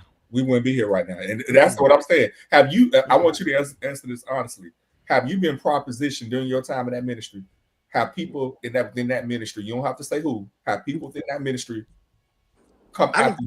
No, they haven't. The thing is, I think people are scared to. Oh, Lord. I think people are scared to because, you know, like me, if you know me, I'm very voiceful and very straightforward and very kind of dominant. So it's to the point where ain't nobody trying to pull on your telephone. No. Jives, let him talk. But listen to what I'm saying. When I first moved here though, and I met Isaiah, he hit me up talking about Simmons. When are you going to invite me to watch a movie? I said to him, but listen, I was naive at the time because I'm like, oh, you know what? That's a good idea. I should have a movie night at my house, have a little kickback, and I should invite Shamika, blah blah blah, this and that. I'll cook, blah blah blah. And he gave me a look like that's not what I meant, but okay, you know. But that's the only thing that ever happened. Now, granted, I got a call one time from a person in Atlanta that said, because they see me in the picture with Isaiah Fauntleroy, and they said, you know Isaiah Fauntleroy? You know, I said, yeah. And he's like, you hang around? And so then they went on to tell me about how this particular elder had called them with his dick out and was wanting to do a threesome with the person and invited him over. And the person asked, with who? My God. So then this person points the camera over to the bed, and Isaiah's bent over on the bed. So now I don't know this to be factual, but I did go to Isaiah about this, and I asked him because my thing is when I hear stuff, I'm going to ask you. But so then when he said, send us no, when whoever you get your information from, they lying, blah blah blah, the same general excuse he always gives. So Simmons is like this. Okay, well, you may not tell me the truth, but I'm gonna find out the truth. So what I did was one day, and I'm just gonna be honest with you. I'm just because I like to see if people gonna really, if it's really true. So what I did one time, we was in the in a room or whatever, and I gave him a hug and I kissed him on the cheek. He didn't do nothing. Lord. Then another time, because grew up around white boys, so I slapped him on the booty. Boop. He didn't do nothing but laugh. So see y'all later. End the story. That's it. That let me know then that he was gay, and probably what the person was saying was true. But as far as ever messing around, we ain't never messed around. Ain't never did nothing. I have a question. Are you aware, and you don't have to say who, it could be rumor, it could be something, are you aware of Pastor Isaiah in any, you talked about the females, are you aware of Pastor Isaiah in any males within or outside the church? There was somebody who contacted me. I'm not going to say any names because I was swore that I wouldn't. But there was somebody recently that told me that I was not lying on Isaiah. And this is what the person said to this person. I was not lying on Isaiah because he was in their inbox trying to sleep with them. Bro, you don't know me. My name is Marquise, and I'm here on your side, okay? Because I always can hear what's not being said. But that's the reason why you're going through this, man. Your pastor has never been your pastor. Your pastor has a suppressed sexual libido coupled with an attraction to you, and he cannot distinguish between the two, which goes back to what I said before you said what you just said, because everything I said before you said what you said. His peen, you tapped him, you didn't hug him, so he didn't felt your energy. You didn't tap him on the booty, so he understands who the top and who the bottom is. Now, come on now, children, come on. These girls in the church that you have been with done let him in on, what's going on. And rather than look at you from week to week, he charcoal. That was it. Charcoal. That was it. But that's it. All you got to do right now is text him and say, you know what? This has made me think. Let's link. Let's link. No. And I promise you, there will be another. I know you're not gonna do it, but there will be another letter typed up so fast. And watch, he'll use spell check on this one. He'll use spell check. Matter of fact, he'll use Chat GPT. If you get stop. Oh my God. Oh, I got it. Now, hey, you have been put out because you are a part of a suppressed sexual cult that is masquerading as a church. But my reputation until these people bust a nut, it's gonna be they're gonna have to get over that, because my reputation here has always been. I've been here 5 years, and the 5 years I've been here, I've maintained not to ever sleep with anybody from the church here. Not saying I haven't slept with anybody, but I have not slept with anybody from the church. Stephen, I am just like you. I am one of you. I do my share of sleeping around. God knows I do. But I ain't done nobody that I pastored. And I'm telling you, they done left my church with lies, and I didn't slept with this one and stole that. And the stories that done come up, I'd be like, oh, I did what? All because of what I didn't do. I get it. You can read God, you're running from a pastoral call. You running from a pastoral call, Simmons. Well, that's what I just told him. I'd rather sit somewhere else and not pastor. You called a pastor, and you got the oil on you, and he want some Johnson & Johnson on him, so he had to dismiss you because you really are called. Oh, this is a Saul complex. Got it. Because, Saul wanted to sleep with David, too, if you ask me. Saul was, David and Jonathan was knocking boots, and Saul was jealous because, Marquise, reel it in. What? I ain't reeling nothing in. I'm telling you what I know. Reel it in, Marquise. Oh, let him go, brother. I want to hear this. Saul wanted David. If everybody wanted David, you think Saul just magically didn't Come on now, David was fine. He was fine, and he wore them see-through togas, and he had a ruddy appearance, the Bible said. I'm just telling y'all what the Bible said. He was good looking. And when he came in the house, they said he can't be the king because he too soft to be the king. All the masculine brothers walked the one until David walked in twitching. When David walked in twitching, the oil started flowing, and everybody was like, oh my God. Now, y'all know I am not lying. I'm not lying, and I'm not adding nothing to the scriptures. So you saying that David was a guy? I'm saying that David was gay. Yes, when David got ready to die, he was so sick that in order for him to hold heat, they had to put a harlot over in the bed with him. And he died. You know why? Because the harlot was female and not male. And had Jonathan not died, David probably would have lived a little longer. David died. He because I'm telling you, Reverend needs some pink. So you know what? Let's get back to Steph. If I can say something real quick, I do feel like Stefon has some giftings and talents in other areas, like putting all over programs and things like that. And those gifts that he has, that people within that ministry, maybe even the pastor, might have been envious of those gifts and those things they saw that you do. And sometimes people will say that they want you to come in and they want you to help build up their ministry or build up their organization. But then what happens is when the people see you doing more than them, it starts to them, it looks like you're outshining them. That's right. But that's why sex is an area where people can have dominance over you. So if you become sexual with him, then that reinforces his dominance and his role over you. But because you haven't given that to him, it's get off my ship. So back to Stefon and this letter and being kicked out. So wait, I got a quick question. Have they gave the videos yet? No, ain't nobody sent me no. Okay. They're not going to, because there is none. There is none.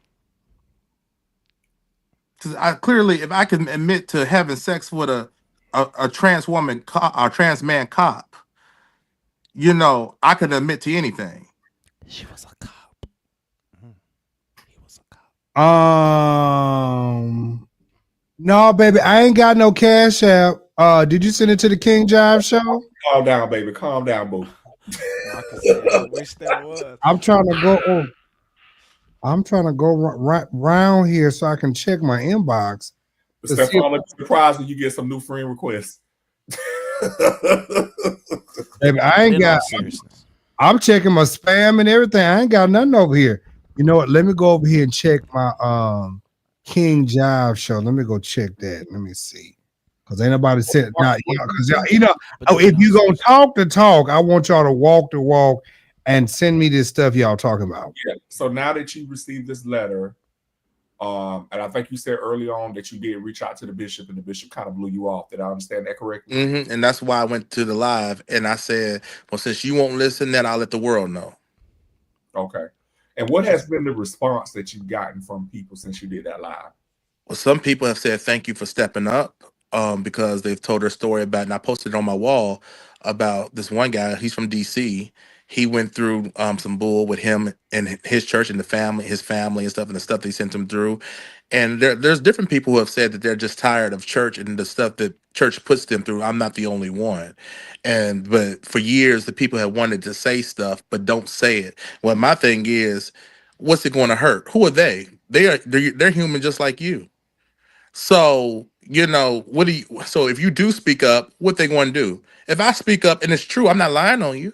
Now I can see if I was lying on you, it'd be a different story, but it's true. And then one person, even one, I'm not going to name no names, but from the organization from Free Will even said, if anything had been a lie, we would have been able to go after you. But the fact is, everything you said was true. 1 second. So baby, you just said you sent something to the DiMaggio Media LLC. Baby, ain't nothing over here. I don't see nothing. You're free, Simmons. You're free, Steven. Just I understand the want to get back and the want the truth to be told, and I get it, but they set you free. This man that set you free. Tell the bishop if he want to come on, he can come on too, because he interviewed you too. We listen, this whole side, this sounds like just, and I hate that it's like this. Well, I think he's watching. Let me see. Hold on, I'm gonna click off here real quick, and I'm gonna contact. I just got it, baby. Thank you so much.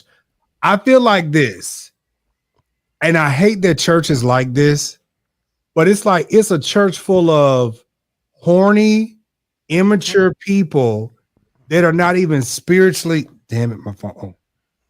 That are not even spiritually there. Everybody want to, and I keep saying this.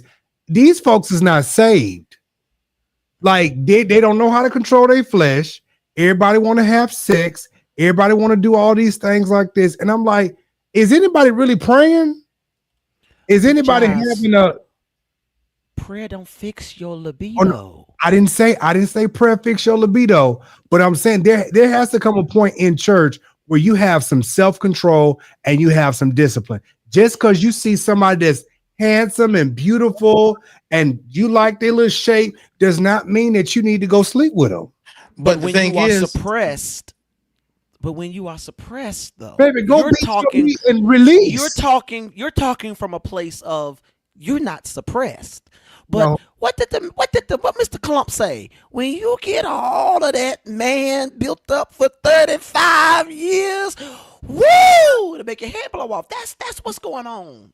Baby, you better go in there and buy you some KY. They've been doing that. That don't work after a while. A bunch of women in church that are sexually suppressed. How do you better go over there and flick your beat? But the thing is, the bigger the hat, I've always tried to be in a spiritual place when it comes to church and really serious about ministry. Even when it came to Malcolm, I gave him an idea, and it was because there's a family that came back and joined Mount Calvary. One of the family members is really good at construction. He's a carpenter.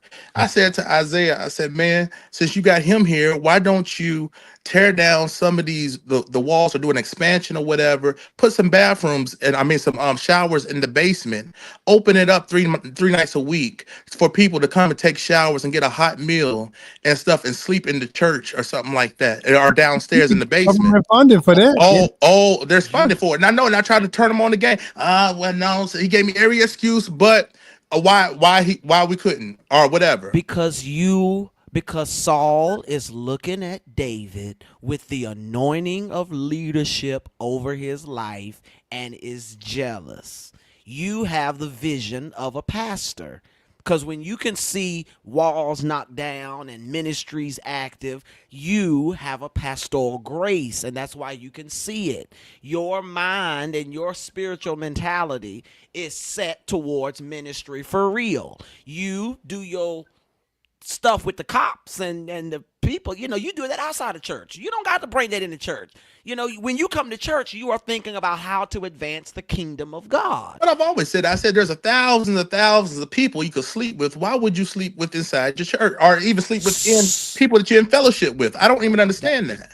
The question comes, it's a very good question, but it's a logical question that can only be answered when you really look at the fact that these people are suppressed. Suppression, anything that is suppressed becomes warped and it doesn't function correctly. And this man has convoluted his spiritual authority or his positional authority with his sexual libido. Because spirituality and sexuality are two sides of the same coin. So you can't have one without the other. And if one is suppressed, then the other is suppressed. If one is buck wild, then the other is buck wild. And this is what he's dealing with. You're just a casualty I'm telling you, the best thing he could have done was write you that letter. Well, let me also say this. Let me also say this to add a little bit a different side to this.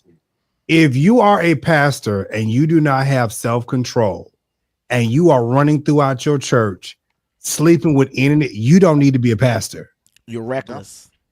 You don't need to be if you are a pastor, you have no self-control and everybody that come to your church, you're trying to lay with them. You don't need to, it's called dysfunction, and you don't need to be pastoring nobody. And honestly, a lot of people that do this stuff, a lot of people honestly do not need to be pastoring, period. They're only pastoring for the entertainment purposes of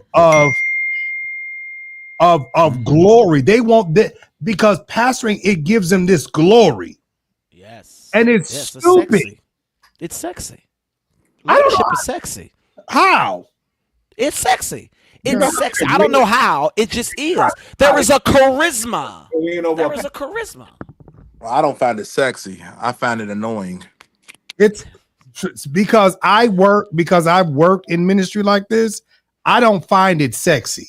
And all of the, and people think it's sexy because you get pastoral anniversaries and you get the they miss me with all that. And Jives, I call it the flunkies. Let me qualify what I mean when I say it's sexy. I'm not saying that you should get turned on. But when I say sexy, I'm saying just like we wear certain things because it makes us look good to ourselves and other people. People do the same thing in ministry and leadership, with their collars and robes and pulpits and churches. It is a extension of how you feel about yourself sexually. And when you don't have a living sexuality, your phallus becomes your microphone, your charisma becomes your anointing, and your sanctuary becomes your bedroom. And that's why we have what we have. It's called perversion. This is what perversion is. This is what it is to be perverted. That's true. This is what it is to be perverted. Sex ain't perverted. What you like ain't perversion. It's when you don't know when to eat and when to shit. That's perverted. You go into the toilet to eat instead of the other way around. It's misuse. It's misalignment. And that's what's going on. So listen, y'all. They told me they said it's about 86 likes. So I need everybody to hit that like button right now. We have given y'all. We have entertained y'all. Can y'all make sure y'all hit that Cash App King Jive Show right there on the screen? Okay. We can raise about $200 tonight. Praise God. We can do it. But back to what I was saying, and Marquise, I hear you. I think the reason why like me and you, it just kind of like, it's like iron sharpens iron. We clash sometimes. Is because I think sex has its part in church. And that's when I talk to Stefon, it's like, I am so sick and tired of every time something goes down, it's because somebody did not want to have sex. And I'm trying not to use the cuss word that I want to use or the cuss words that I want to use. I'm tired of the fact that people are not having sex with the people that want to have sex with them. Mm-hmm. So now I'm writing letters. Now I'm kicking you out. Now I'm trying to embarrass you. Now I'm trying to do all this stuff against you to hurt you and everything like that. And it's really ridiculous. Hell, I deal with this on a regular basis online on social media. People want to fuck all the time. So they feel like if they can embarrass me and make me feel some type of way, then it's like, oh, maybe he'll notice me, baby. I don't still ain't gonna notice your big walrus looking ass. Correct. It's the whole, if I can't have you, then I will blow up your public image so that nobody else can have you either. It's classic. You are fine as wine until you reject me. And now that you reject me, you're a punk, a faggot, a demon. You need to get to what's that evil spirit. McCray told me I had to get that wet evil spirit. Oh, let me tell you something, boy. I was going to review that video, but the only reason I'm not getting off subject here.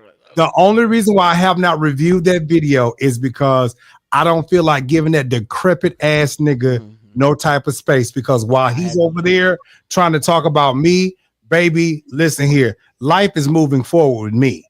You got more lawsuits than anybody could count.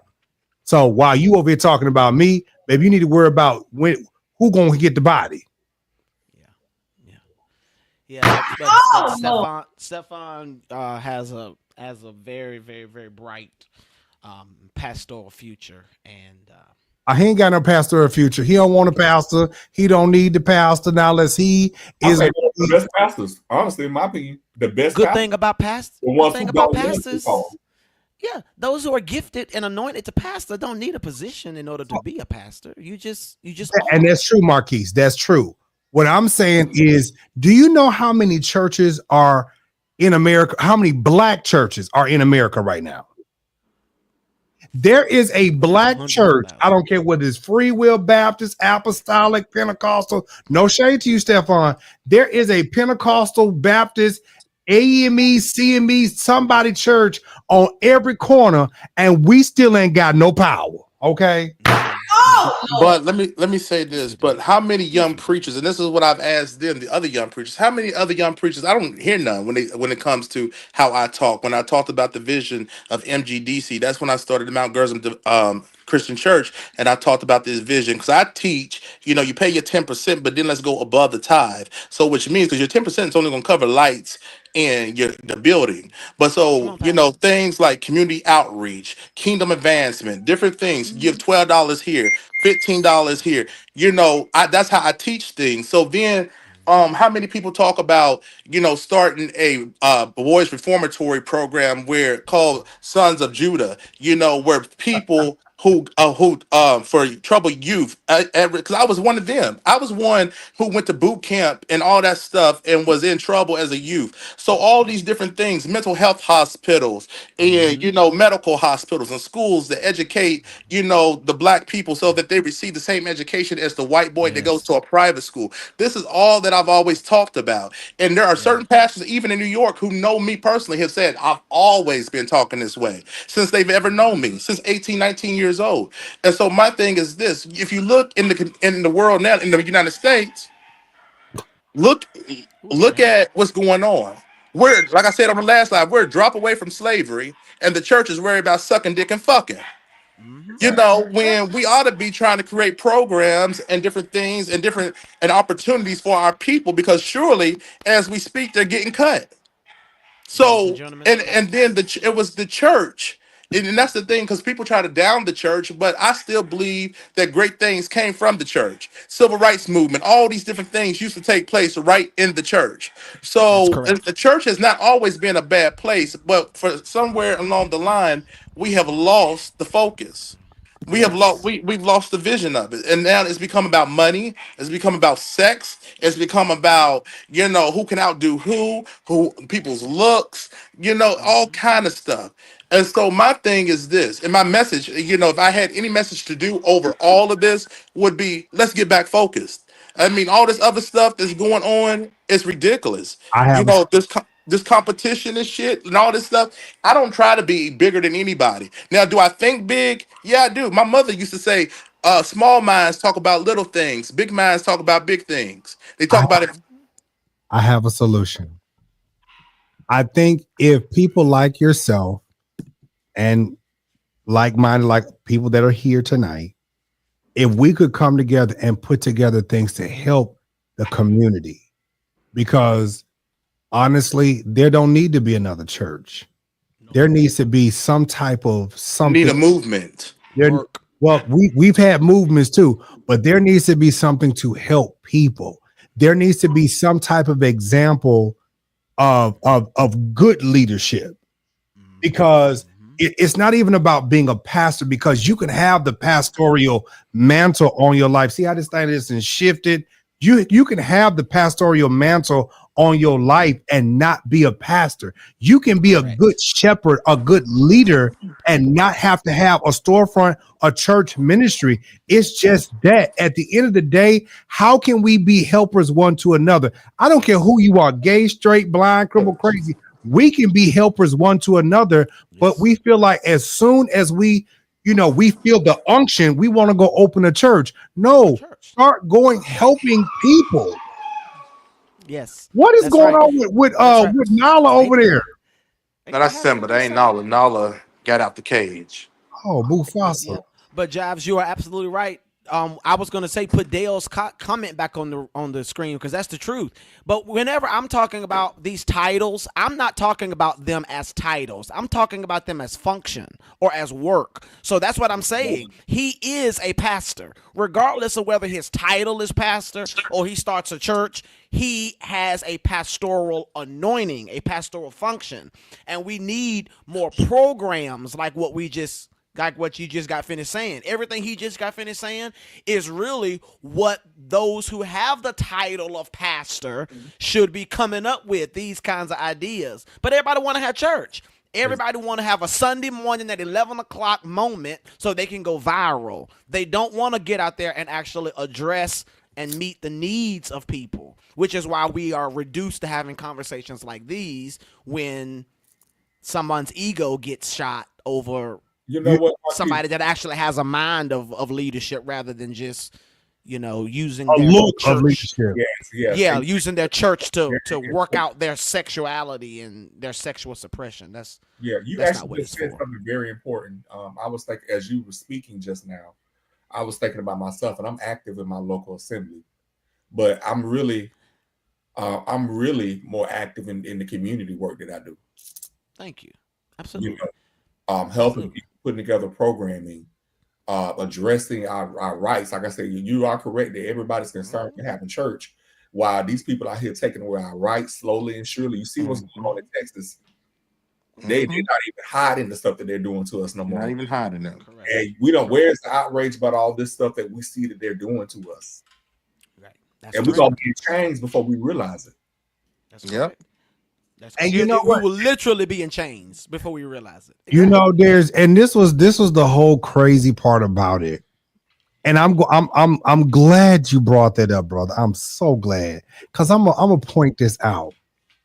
Out of all the years that I have been talking about governmental things, ministry, do you know how many letters that I have that come to me about dysfunction that goes on in ministry? And it does not even have to be about one particular thing. In ministry, people are tired. And so when they send me a letter, I got one of them. When they send me something and they say, King Jives, they'll email me a letter. They'll say, King Jives, this is going on. Can you speak and say something about it? And it's like, people are tired. People want to go to something better. They want to be helped. They want different. They want an experience and not a sexual experience. And a lot of these people that are in position that could be doing something that's beneficial to help the community. Because if you have a church, you have a 501c3, you should be getting money to help your community and not just your pockets. Mm-hmm. When I did what I did for this lady right here, Miss Yvette, I raised that money and went bailed her out of jail, not knowing that they was gonna put her in a mental institution. I'm doing something trying to help people, and I hopefully that she goes home really soon, because they sent me an email. All you can do is try to help people. You can help them. You deposit the seed, and that seed grows, and they go on about their way. This that we're talking about tonight, hopefully we can end on this. This that we're talking about tonight it really is sad that Stefon is getting kicked out of the church, because it sounds like to me that there is some sexual tension there. And it may not be on Stefon's part, but there is something there, and it's really foolish. And people feel like because they can't do what they want to do, they want to embarrass you. And that's not the sign of a good leader. That is abuse. And a good leader is abuse. That is violence. That's violence. And for that reason, not because of what his sexual desires are, but for the abuse, the manipulation, and all of that, his church should be padlocked.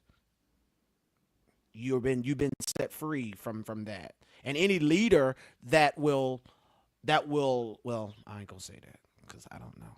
But I was gonna say any leader that'll uphold it is just as guilty, which truth, but I also realize that whoever his leader is has a responsibility to him. if he's his leader. So, well, a lot of these leaders, Marquise, what they have done, and I would say in the past 20 years, although we can go further back, they have dirt on one another. exactly. Which keeps them in the position. Am I flowing in the spirit? You flowing in the spirit, dog. A lot of these, especially these young guys, they have dirt on each other, and that's how they keep going on. Well, if you tell on me, I'm gonna tell on you. It's political. Yeah, it's political. And see, if you tell on me, I'm gonna tell about the boys you didn't have. If you tell on me, I'm gonna tell about the little young girls you was over there sleeping. And this is the reason why I have this platform, because I hold people accountable, because you're not going to preach to me about holiness and salvation and sanctification when you out here messing with little children. Hello? Oh, You're not going to do that. You're not going to sit out here and tell me about sanctification and holiness and righteousness, and you out here doing any and everything you not going to preach to me. I'm not going to go up in nobody's church. I'm not. And you can say punky all day long. You can say a flaglet, all that stuff. Listen here. First of all, I am too educated and too mature to sit up out here and sit up on an uneducated person who has a honorary doctoral degree, and you ain't sit up here and graduated from nobody's high school. You ain't gonna talk to me. Not doing it. Especially when I can sit up out here and read Leviticus 18:22, and where you get homosexual, I get boy molester. And that's from the 1500 Bible. Pederasty. Yes. It starts with a K. We'll talk about it. Pedastry is grooming, is what older men would do to younger men as a form of sex education. They would groom, they would show them and teach them about sex by having sex. Yeah, it is pederasty. Pederasty. Yeah, which was an actually acceptable form of relationship between older and younger. It's how they welcome the young boys into society. Exactly. It's how you teach. It's sex ed. Sex ed.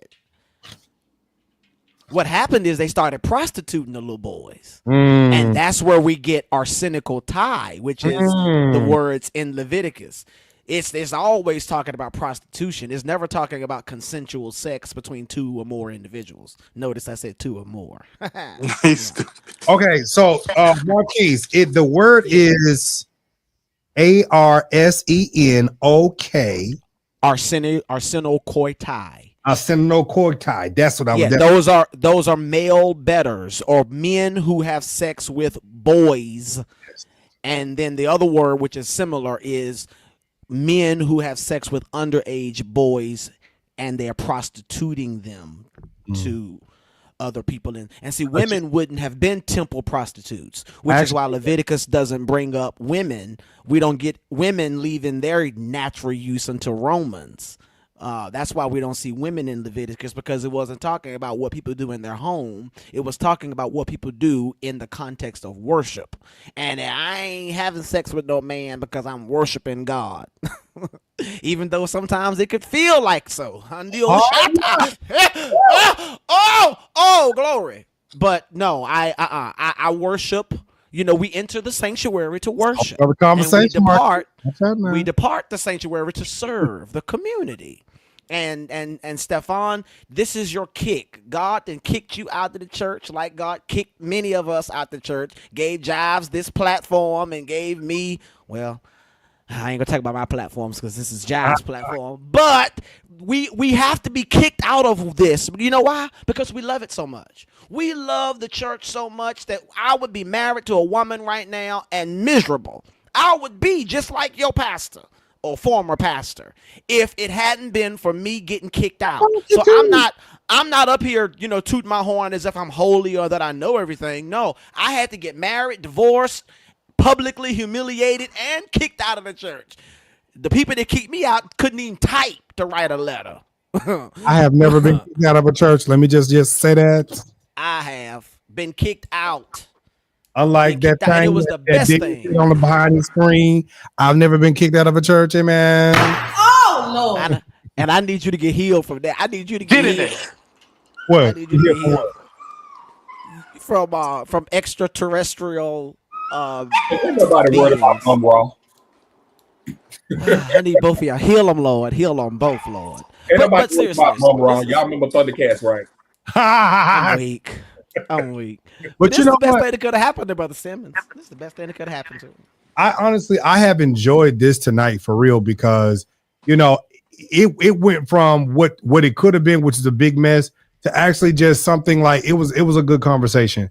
And everybody that's on, if you can make sure you hit that like button. If you're new, please make sure you do subscribe, okay? And please make sure you hit that donate button. Baby, it's scrolling across the bottom of your screen. PayPal, Venmo, Cash App, all of the things right there. Zelle. I think that we do need to start having these type of conversations. Preacher talk, baby, listen here. I'm tired of undercover preachers trying to sit up out here and talk to me. Me too. Now, again, I did not listen. I just named preacher talk. I'm not calling them undercover. I just happened to say undercover after their name. After that, undercover. I said it. Undercovers and because I'm gonna tell you something, Marquise. We not dumb, right? We're very educated. I'm working on my third degree. What? I am so tired. I am so tired of preachers that want to get in the pulpit and masquerade around with this toxic masculinity, and you are out here. You got bones falling out of your closets. Ain't bones, honey. They whole bodies. They ain't old enough to be bones. Whole bodies falling out y'all closets. And it's like I put on my Facebook status today, baby, the church folk, especially the black church folks, they are not saved. They are not saved. The church is it's a black club. It is a club. It is not church. It is a club. I say a house full of niggas. Can we be clear on what we mean when we say not saved? Because I believe that everybody is saved. I just don't believe everyone is safe. However you want to put it, save and safe. They ain't save and safe. Okay. Because I don't want to don't weaken my Christ now. Everybody is saved. Jesus saved everybody we talking about. Okay, so don't weaken my Christ. But that conversation we're gonna have to do it another, and I'm willing to do that with you. I'm willing. You can hold. No, I'm saved. Me too.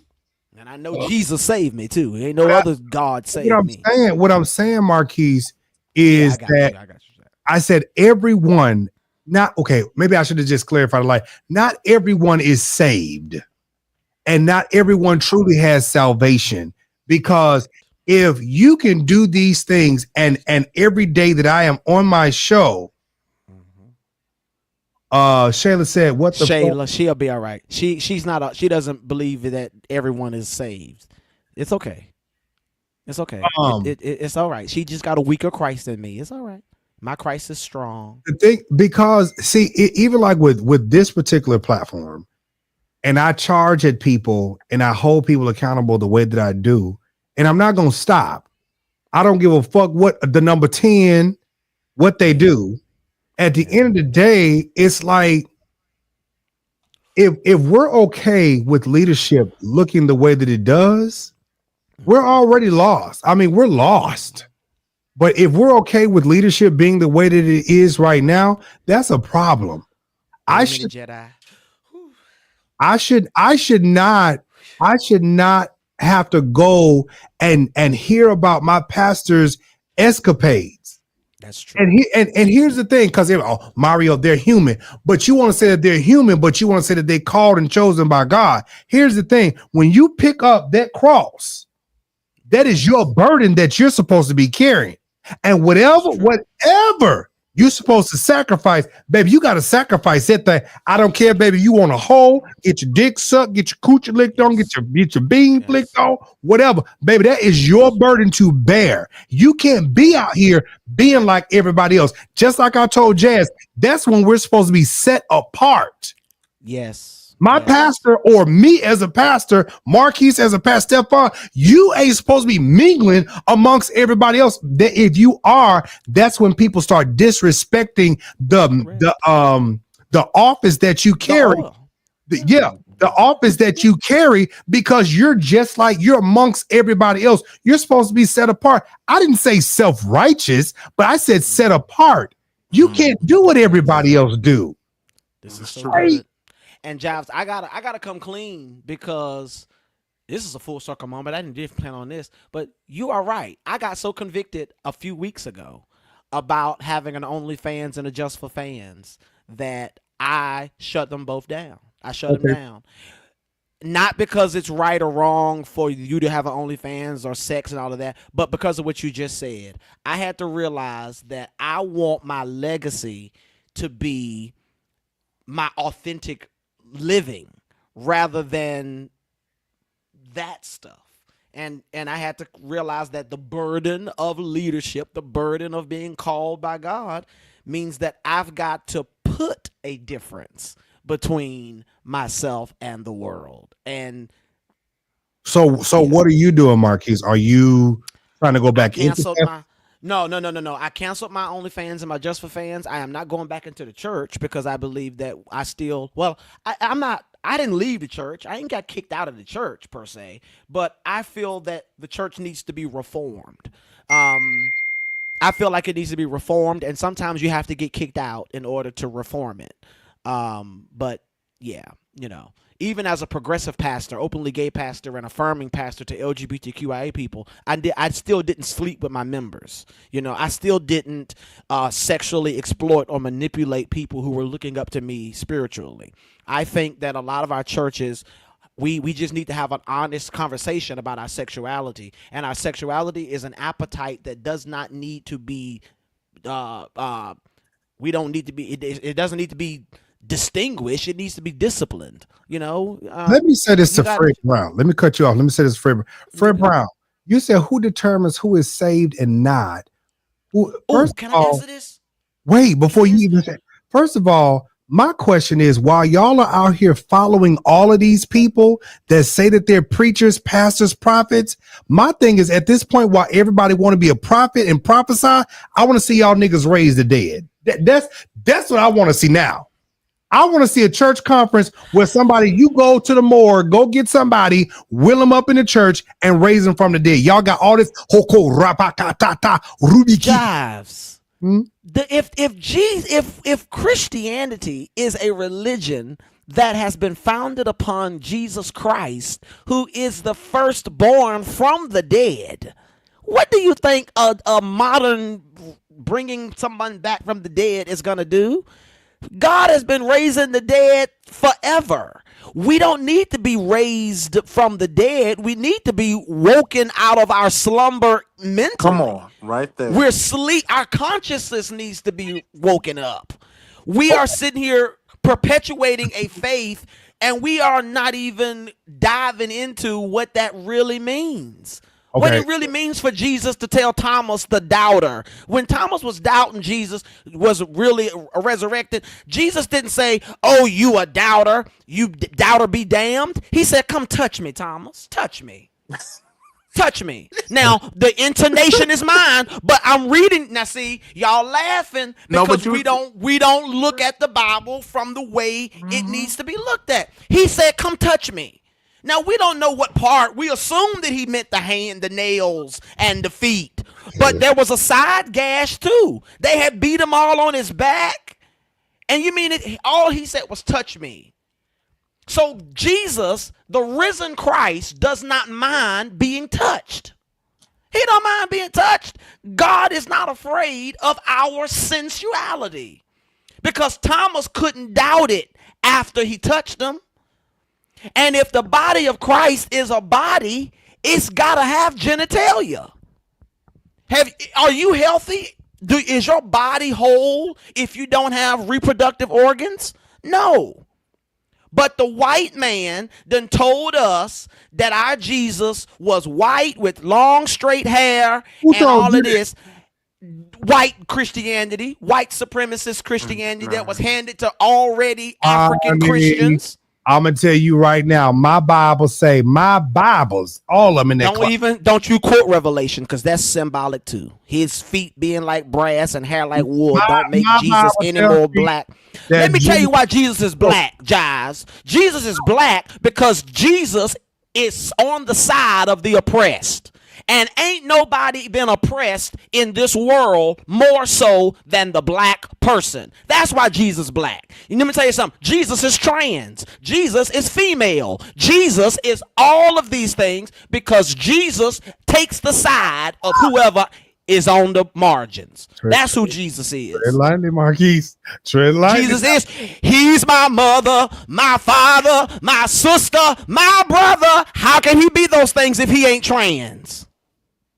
Stop singing it, Marquise. Let's. I mean, Jesus. I get where he's Jesus coming from. Using the is word embodied. Jesus is embodied in the marginalized community. Jesus is not walking today. He don't have a body. He don't have a body. I never met the incarnated Christ. I'm not answering people in the comments. I'm talking to y'all. Jesus. I didn't walk with Jesus. They said land and plane, Marquis. That's fine. If Jesus wasn't black, you go. Why did they go to Egypt when he was born then? Where is Egypt at? In Africa. Okay. Jesus got more black in him than some of y'all. Okay, Marquise. I want to table this. Don't get my theology degree messed up. Sorry. No, I want to table this, and because we've already been on 2 hours. I want to table this, and we can do this again, Marquise. You, Darius, because we came on tonight for Stefon, and I think Stefon, did we kind of address tonight everything? Yeah, you gave me some more. The thing about that just never really crossed my mind. So yeah, when it came to the reasons why people do what they do, I never did think of it like that because. I don't know. I don't think I know. Just to be transparent, I don't really think people find me desirable like that. So I don't be like paying. Well, we're not having. But what I'm saying is I never. So I don't think. I mean, there are some people who do, but most of the time, people really. You ask the question right now, huh? I know one in the comments right now. You said the comments what? I know one in the comments section right now. I'm not gonna say their name. They know who I'm talking about though. Oh well, we're not having a Dateline tonight. We're not doing that. But I really don't because I don't get approached by people in the church. But I've always managed to stay away from that too. So like I said, I've always been more on the kingdom side, building things, because my mind is more politics and more looking at that type of stuff. Being sleeping around. I mean, we get. But Stefon, to be honest with you, to add to what you're saying, I think we as people, we're so used to wanting to find somebody to be with, to hook up with, to do this, to da da da da da. Everybody is not meant, and this may sound bad. Everybody may not be meant to be with somebody. Sometimes we're meant to do a work, and we're going to be by ourselves. Let me tell you something. If I wasn't with who I'm with, baby, listen here. I joked about this, and I said I was gonna find me a white man. I joked about that, but I'm telling you right now. I'm about to go find me a trans man. I'd give up. Listen.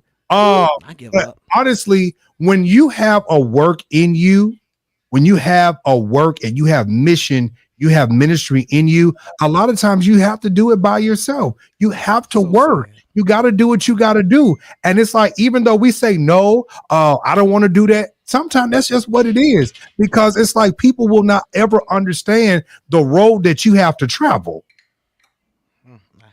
Heavenly said, I've been single for 15 years. Baby, I'm telling you, at some point, you get content and you just like, praise the Lord. I don't believe it. I don't believe she content. I don't believe it. With all due respect, I just, woo, it's hard for me to imagine contentment. Marquise, being I'm gonna tell you alone. why you not content. See, this is a whole nother show. Daggone it. Marquise, I'm gonna tell you why you will never be content. Baby, you didn't have all types of things and flames. Oh, yes, sir. Oh, yes, baby. You'd been choked. You'd You have been right. you'd have been hung On up. the park bench. What's that park bench? Yeah, Not the garbage. baby. Woo! Let me tell you something. Shoot it and do it. I have seen the side of Marquise. I said, oh, I really said. Oh Lord. I saw a side of me that I didn't die. Hardy, I saw Marquise do a rosebud. Let me pull this I in. said, my God. I said this on one show, and I said this about Marquise on one show when he came up. His name was mentioned. I said, you know what I love about Marquise, and me and Marquise don't talk often. But you know what? Yeah, but you know what I love about I miss you too, brother. But you know what I love about you? You honest. Is the fact that you have the unmitigated gall to be just who you are. Hello? And be all right with everybody else not being all right with it. But that just comes from a life of loss, though. It ain't coming from this place of courage. It's when you done lost everything over the lies that Brother Simmons, pastor, like, I know this is comic relief and all this stuff, y'all, but I'm telling you, I have been Pastor Isaiah. You know, I ain't slept with my members and all that, but I have been suppressed sexually, and I've been him. I've been the leader that everybody wanted to talk about. And I just made up in my mind, you're gonna talk about me over my truth. I'm not giving no one else anything over me. And when God pulls my chain, like God did with OnlyFans and Just for Fans, I shut it down. You know? But guess what? People still ain't gonna follow me just because I shut down my OnlyFans. You know what I'm saying? Like, they ain't gonna be like, oh, I'll listen to them now. No, people's minds are made up. Yeah. But that's why I keep saying, but how can people preach and they can't do something as simple as tell the truth? I don't get it. That baffles me to see these people get on as preachers and just lie. They're afraid. The church has made it comfortable to lie. Yeah. And for some, the church has made it easier to lie. And for some people, church is their whole world. It is their social identity. Absolutely. It is how they define themselves. I knew a young man who is deceased now. He called himself an apostle. When he met me, he introduced himself. I'm apostle so-and-so. I got 60 churches under me. Now, his presentation didn't give apostle, much less anybody that had 60 churches under him. Because I'm thinking in my mind, he must not know, baby. I've been in church all my life. You're a missionary. I'm an apostle. I am. And if you are an apostle and you got 60 churches up under you, and every one of those churches is tithing to you. They sending you something every month. And so I'm looking at the presentation, and the presentation telling me you can't be no apostle. Not what you don't have to wait. He don't have to wait on his shoulders for 60 churches. Look, how do you got the weight of 60 churches on your shoulders and you got time to was you on the app, Darius? No, I met him through somebody else. You know. Oh, okay. Other bishop. Well, and yeah, you ain't got time. Hold on. Carlos, can you text me right now or inbox me on Facebook? I told you the last time to inbox me and I tried to call your phone. And this young man didn't have nowhere to stay. Who, the apostle? Yeah, he had just got put out the way he was because he didn't like. He got 60 churches. And I'm like, how you got 60 churches under you, and you look like you homeless. You ain't got nowhere to stay. You ain't have nothing but the clothes in your bag, but you got 60 churches under you. Because they under him for real. The devil is a liar. You ain't got no 60 churches, and you poor, broken, ugly. Now you ain't got no 60 churches. It was a sad commentary because I watched this person, and they're no longer here. The Lord called them home. I watched this person sit up and die rather than go get help. Yeah. Rather than go, because his whole identity, his whole world was around church.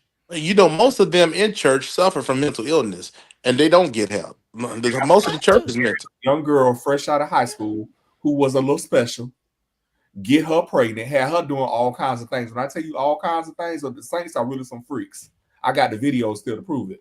Oh, so you know, he went and got sick and because of his religious dogma, would not go and seek treatment and died. Went to his deathbed, left this woman with a child to raise on her own because he would not go seek help and because he could not get out of that. Couldn't tell nobody. Identity of church. Church. I was always church. Well, how you a man? How you call yourself an apostle? And you don't take care of your family. The woman going to work, but you not. Because your first ministry should be your household. First. That's right. That's right. So if you can't do right by your family, you ain't got no business trying to do. That's Bible. First Timothy. Everybody else. Yep. And so I watched him die and live a defeated life, but he had that church dogma. He had this kid, and he already started filling up this kid's head, 2-3 years old. Oh, you're gonna be a preacher. They teaching him how to shout. They teaching him how to do all the church. He know how to do church already. He knew how to do church. He's a little kid. They instill that in him, and I said he's gonna be just like his daddy if they're not careful. He's gonna play church his whole life and live a defeated life and die defeated. That's right. Not doing it. Some people are cool with that. I gave the church the first 35 years of my life, trying to be something that I'm not, and not the next 35. And he was a closeted homosexual, and I know some of the gays don't like that term. So I'm gonna say he was a same gender loving man that was afraid to live in his truth. That's right. Because of the church. And the church will kill you and then come to your funeral and shout all across the front of the church in front of your casket and cry. Yes. And let me tell you, you ain't gonna do it. When he died, it took them damn near a month to have the funeral. Yeah. Because then nobody had no money. Nobody had a life. No money. Jesus. He didn't even leave no money for the wife and the child. That's right. That's right. That's right. And that ain't the will of God. That ain't the will of God. And how you follow up under somebody like that? He had people that followed him. How you follow? That's why I said my pastor cannot. I'm not saying that pastors don't struggle, but you can't talk to me about prosperity and you struggling. That's right. Because you, especially you, my spiritual leader, because you my example. Wait, hold on. Carlos said, "How does that look as a believer living in your truth?" That is. To me, that's very easy. Looks like me. Look like these folks that's on this panel. It ain't gonna look comfortable. It ain't gonna look like what you used to. It ain't gonna look like the collars and robes that we are used to. Listen, let me tell you something. This, Carlos, I can send you the link right now if you want to come on. My thing is living in your truth. I was living in closetedness when I was very much so a part of the church. When I decided to come out,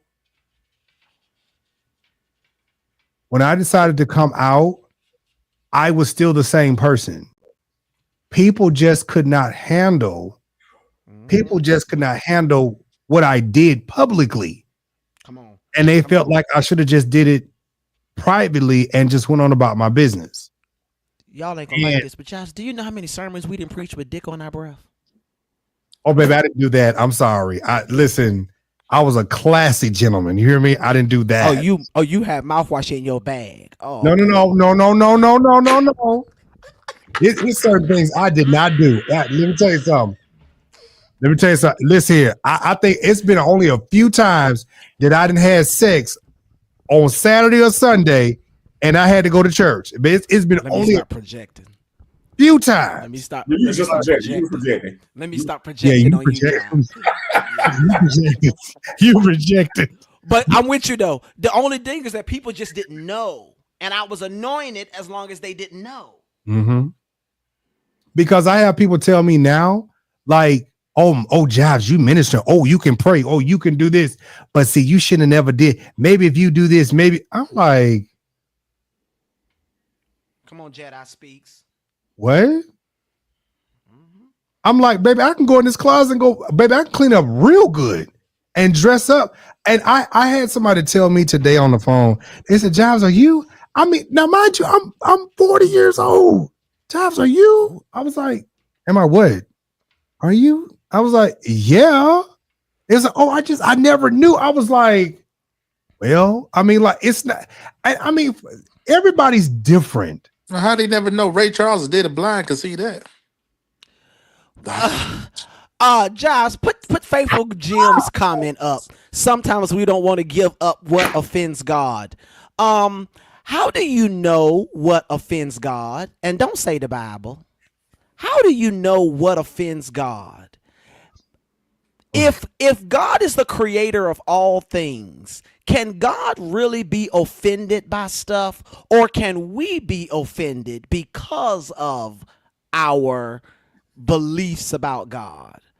I just think that we create God in our image and rather than we just being in his image, when God gets offended, when we get offended, or when God don't like what we don't like or understand, I get it. There is some things I think that grieves the Spirit of God. Don't get me wrong.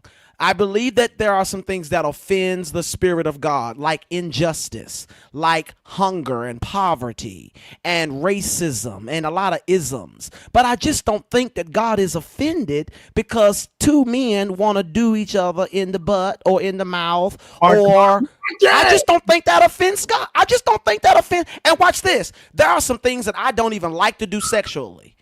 Okay? So I'm not trying to excuse what I like to do.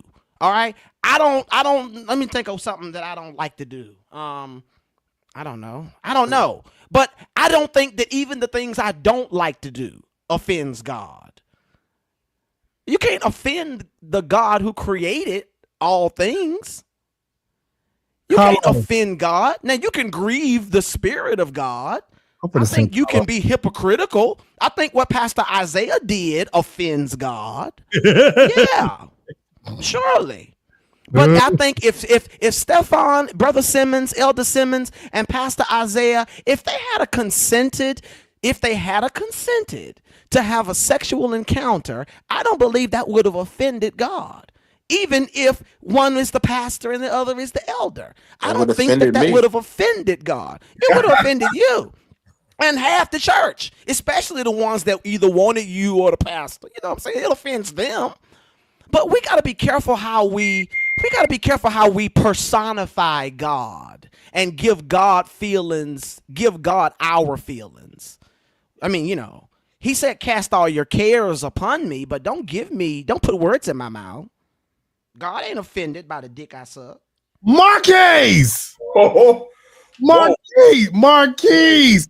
I don't want to do that tonight. I don't. No, because these comments, Jives, be slick ways of people and I'm not saying that that's what the person is doing there, but these comments, come on now, these comments be a little slick way of passing judgment on people. Okay. And I can't, because listen, I am all for having these conversations on another live, but tonight, no, wait a minute, nigga, shoot. But honestly, I've enjoyed all of this because these are the type of conversations that people that are in the church, people that have been from the church, we're church kids. We're church kids. I don't care what we do, it'll never leave us. Baby, I have not stepped foot in a church in God knows how long. But that's something that will never leave me. That's my life. That's my life. Like you put me a good bump on, baby, I'm in. Baby, I love me a good worship music. I like me some praise music. I like all of it. I was just watching UPCI the other week, baby, and they had took me up. You hear me? And listen, I love all of it. I love all of it. One, because I've had an encounter with the Lord myself, me personally, for real. That's my story. Not nobody else's. That's my story. But when we try to have these type of conversations, it's hard for us to have these conversations because a lot of us, especially men, we cannot fathom being ourselves and being where we came from. Well, we can't be the same where we came from because they're already living in dysfunction. Baby, baby, you got them folk where we came from. Baby, they're out here living in disguise and all kind of stuff like this. Baby, these women wearing big hats to cover up their black eyes. And that's a society. Who said that? I'm just saying, like, we're talking about where we come from. Why do we need to go back? I'm agreeing with you. Like, why do we need to go back to where we come from? Why not evolve forward? The Bible says, and he who the Son has set free is what? Free indeed. Meaning, go forward. Go be free. Don't go back to where you come from. You're free. You're free. There is therefore now, come on, y'all want Bible? There is therefore now no condemnation to them who are in Christ Jesus, who walk not after the flesh. I'm a gay man, and I do not walk after my flesh. Pastor Isaiah walks after his flesh because he dismisses saints that won't sleep with him. I'm not ruled by my sex. You know what? Jesus is the Lord of my life. And how many hookups have I been to, Jives, where Jesus, the Lord of my life, said, you bet not. And I got my little hoe bag and put it across my shoulders and got back in my car and left. I did. I did. Because Jesus is Lord over my life. And that includes my sex life. So if he tell me to go on a consecration for 3 months and jack off for 90 days instead of being with somebody, I'm going to do that. Because there is no condemnation to those of us who walk after the Spirit rather than be ruled by our flesh. And on that note, I want to say thank you all so much for being on here tonight. Those who are new, please make sure you hit that subscribe button. Please make sure that I want y'all to make sure I hit that like button. If you have not liked, please like, and share. If you have not, please make sure you hit that donate button. Like always, I appreciate all of y'all. I thank y'all so much. Pastor Stevens, Pastor Stefon, love you, man. Thank you, nice man. to meet Thank you. you. And I'm proud of you, and I'm praying for you. Don't worry Thank you. Appreciate you. Let go and be free, like Marquis said. It don't feel good in the moment, but it's good for you. That's right. Absolutely. So on that note, y'all, we are out of here. Peace out, y'all. We're going to go out. Thank you. See you, Josh. Later. Oh, somehow, baby, I'm truly made. Oh, yeah. Oh, somehow, baby, I'm truly made. Oh, yeah. I shed a tear down through the years. Oh, yeah, heartache and pain, sunshine and rain. Oh, yeah. Sometimes up, sometimes down. Oh, yeah. Oh, somehow I made it. I truly made it. Oh, yeah. Hey, heartache and pain. Heartache and pain. Heartache and pain. Heartache and pain. Heartache and pain. Heartache and pain. Heartache and pain. Heartache and pain. Heartache and pain. Heartache and pain. Sunshine and rain. Sunshine and rain. Somebody said I couldn't. Somebody said I wouldn't. Somebody said I couldn't. Somebody said I wouldn't.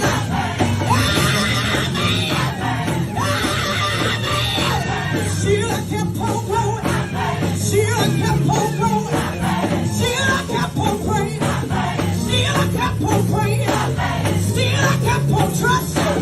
Sheila kept on believing. Sheila kept on praying. Sheila kept on praying. Sheila kept on praying. Sheila kept on praying. I kept on trusting. I kept on trusting. I kept on believing. Hey, hey, hey.